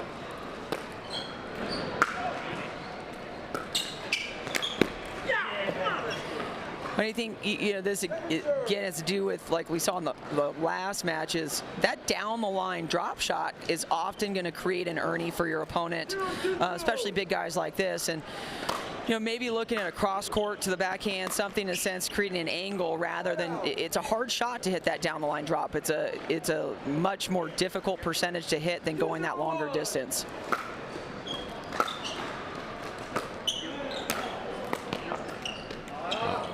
Chikatalov almost picking that up, but Almost the same thing there. You're just talking about. We're going down the line with the drop again. You're looking at trying to drop into a space of 7 feet. You reach in, take that away, and make it 3 to 4 feet. Or you're giving yourself 12 feet to drop it into cross court. It's and now, what I look at too is the importance of you're hitting that cross court drop. You're now putting it in front of your partner. You're hitting that down the line drop. You're making it a little bit more difficult on your partner to be able to cover that next ball. It's opening up the angles a little bit too much, and it just has to be executed so much better. So not a lot of dinking so far, a lot of swinging. Yeah, good counters there from Leica, but Long being able to speed up the last couple of points here. He does want to play aggressive, wants to get in there. Does have a slight issue at times as far as trying to do too much and rushing through. It is, and he's got a really big forehand with a lot of speed, so he's going to be looking to use that as much as possible. And it's great placement behind him. Again, they're using that cross court to kind of draw him into the middle a little bit, and then he's looking for that opportunity to play that space behind. 2-2-1.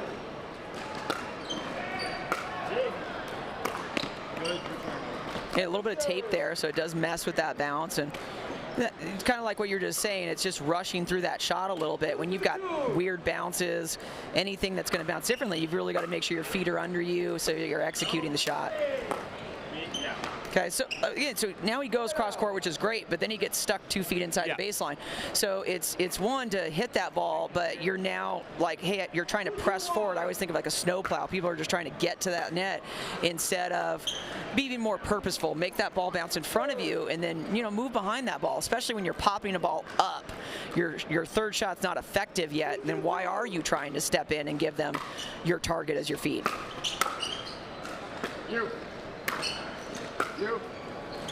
Again, so I've been watching Chiketalov in his drops.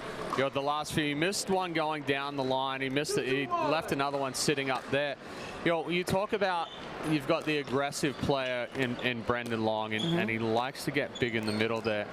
But you're dropping it down the line to try to keep it away from him. And we find that it's going in front of him. Yeah, you're giving him the ability to now step over. And that's 2 good balls there that have gone behind Long and taken him out of the middle. Now he tries to crash hard and go middle and make up for it. So it's a much smarter point. Yeah, some of the lessons that have learned are, you do have to hit it to the more aggressive player to keep them honest and not, give them that opportunity to be aggressive and get big when you try to stay away from them, because you're giving them the room to move. Yeah, again, coming down to everyone plays better in front of them and everyone plays a little bit worse behind them. So make them play worse. And I love from Ed and Leica, he's a big guy, but he can dink. He can sit there and dink all day. He's got some soft hands. He's a very controlled player. And, then when he wants to hit the junk out of the ball, he does it. 3-2-2.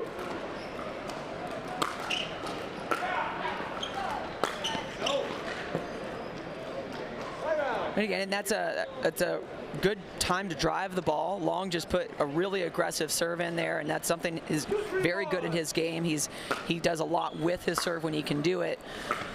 But again, we want to execute it. So you're getting what you want, but let's make sure we're executing the shot itself.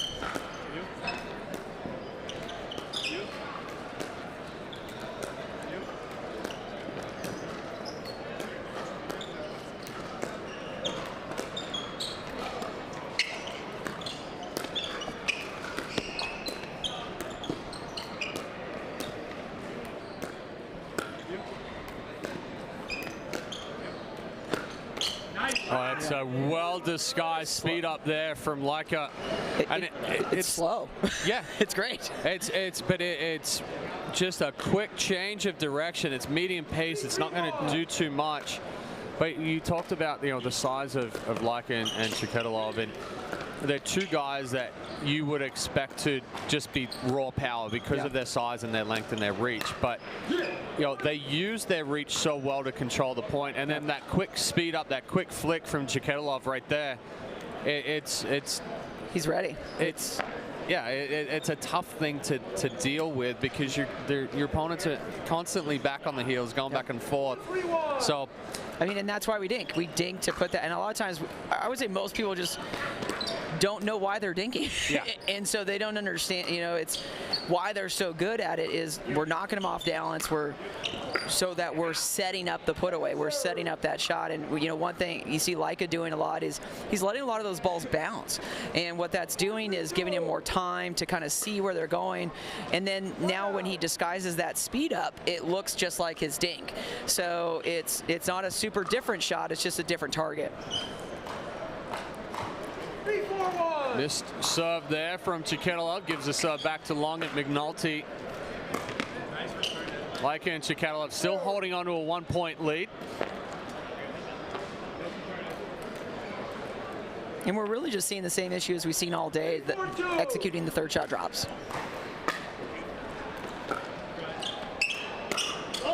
Ball's just deep. Leica standing up a little tall there. Tries to elevate it, but Long getting his head out of the way. Yeah, I am surprised. That one he definitely should have taken in the air. It was high enough. He had the option. Got a little too fancy, maybe.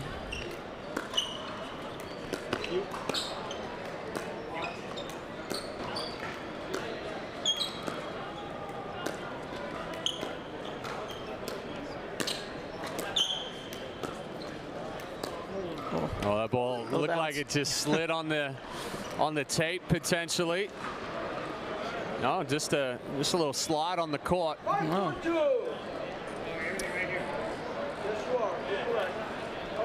We got the lead for the first time on this side of the court. There's the old expansion joint that we saw difficulties with in singles. Chikadilov's return catches that one, kicks up on Long a little bit.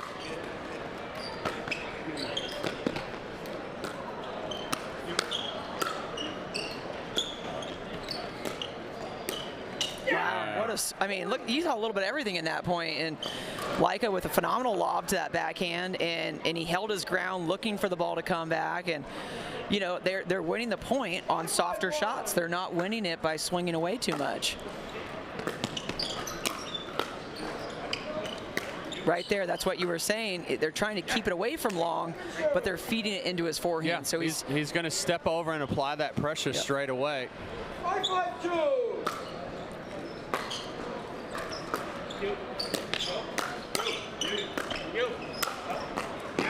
Nice counter there from McNulty. I like it, speeding up off balance. Tough speed up there because he's speeding it up cross court, and it's him that has to come back and cover middle.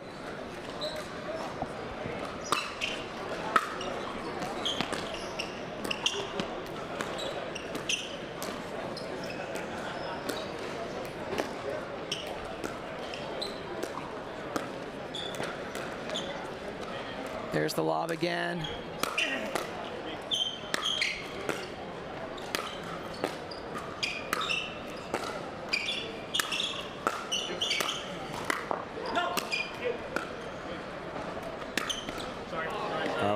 Chikadilov getting some love from the net there. McNulty and Long had worked their way back into the point after that offensive lob from Leica. I think he was doing the right thing. He was letting that ball bounce, changing the pace a little bit, but he just got some extra with that net court.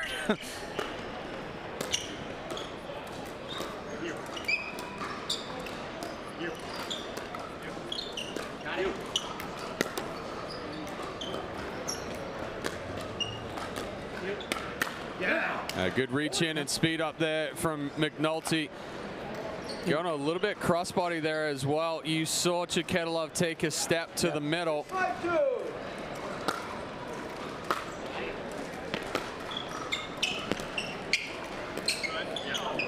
Just a little misstep there and a little off balance trying to go for that. I think a little bit too, just trying to get ready for the next ball before he finished hitting the ball he was in. 5-6-1.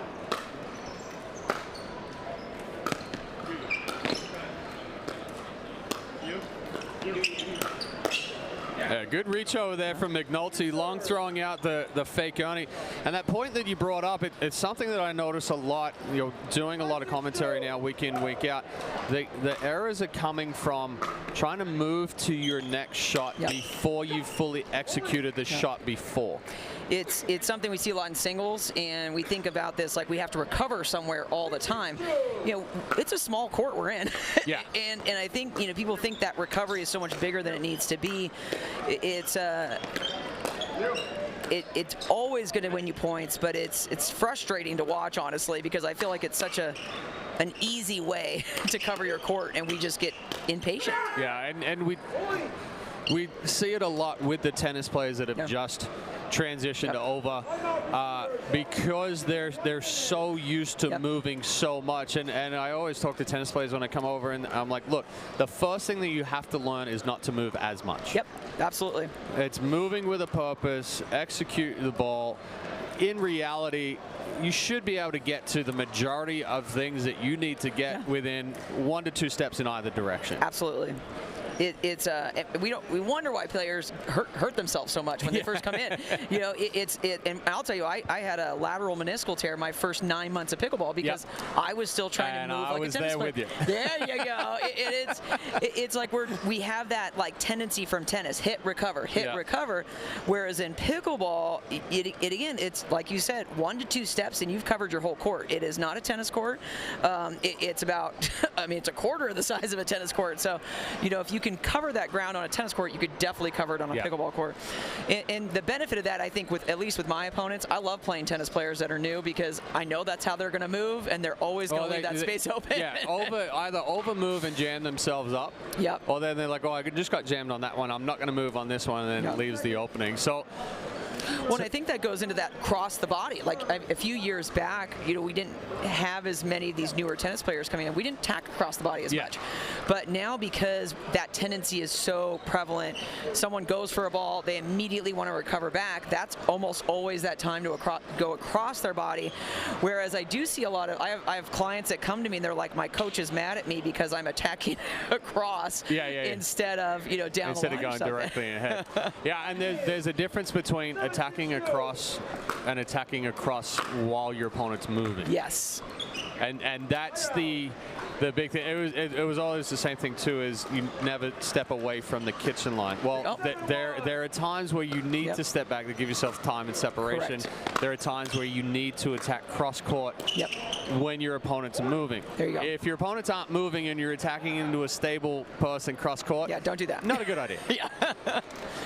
But it is, and it comes with experience, and I think like so often players think there's all these like black and white situations, but there's just a lot of gray out there in pickleball. Wow, that's some great reach from Leica, a little bit of power coming from that. He's really trying to get on top of that ball. And yeah, I like it.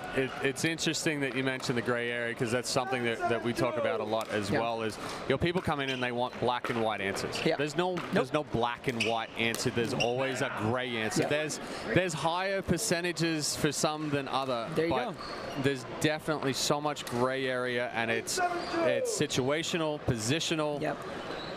And that tough thing is, I think I do a lot of unteaching because of that, because you get a lot of times people are taught, you have to do this, you have to do this. And then, then what happens is you're not being versatile. It's like you have to return to the middle. Well, what have we been talking about? That's probably the biggest thing I hear from players is my coach tells me I have to return to the middle. Well, that's not necessarily the case. There's so many variables that come into this. That's what it makes it interesting too. That ball's just wide. It was an excellent lob recovery from Chikadilov, but pushing that one wide. A lot of the times where a coach will say we have to come back, it's because all they do is they stand in the corner and they don't recover. You go. Yep. So then they take it to the that's got it. Tough that's got to be a replay. So the question is if he's going to say anything about a hindrance, because usually what happens is a referee's going to tell us before one of these things, call a hindrance, but then the first time on 11-7. We'll see if Leica and Chikadilov, powered by UPMC Health Plan, right after this. I'm measuring the height. I'm measuring the length. I'm measuring the circle. And I'm measuring the tension. Who does tension? we do. Pickleball Den powers the sport of pickleball. With our automated software for clubs, tournaments, leagues, and teams, you can run your event or manage your electronically from start to finish. Managing your tournament or league is completely paperless with Pickleball Den's automated features. Clubs can play more and worry less with integrated member management and signups. Spend more time enjoying the sport you love with Pickleball Den. Visit pickleballden.com to learn more. I've been practicing family medicine for 23 years. I love that because you get to know your patients and you become very invested in their health. The UPMC health plan is my partner in taking care of the member. And some services that the health plan provides are free to the members, and that's very positive. It is the only health plan that I've been involved with that really focuses on the member, and I think makes member care and successes easier. That's why more people choose our Medicare plans than any other in Western PA. Call to enroll today.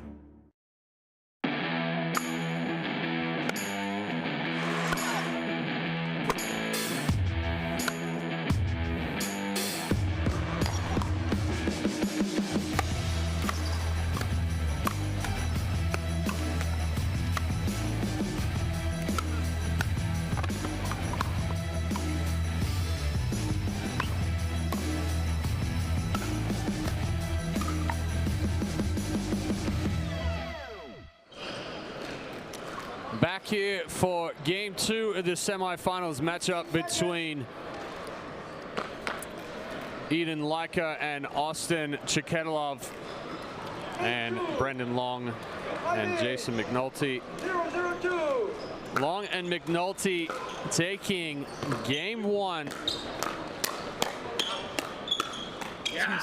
When you see just like that first game, so Long, early in that first game, he was getting burned behind him a good amount on his backhand, but now he's like every drop is going down the line in front of me, so he's taken that extra step sooner, and I'd like to see Chiketilov hit that drop to Brennan's backhand instead. Just again, give it a different look. It's not working. Do something different. Attack there, but yeah, that's one thing to think about there, Sarah, is yeah, she can drop down the line, don't charge, allow Long to come over and take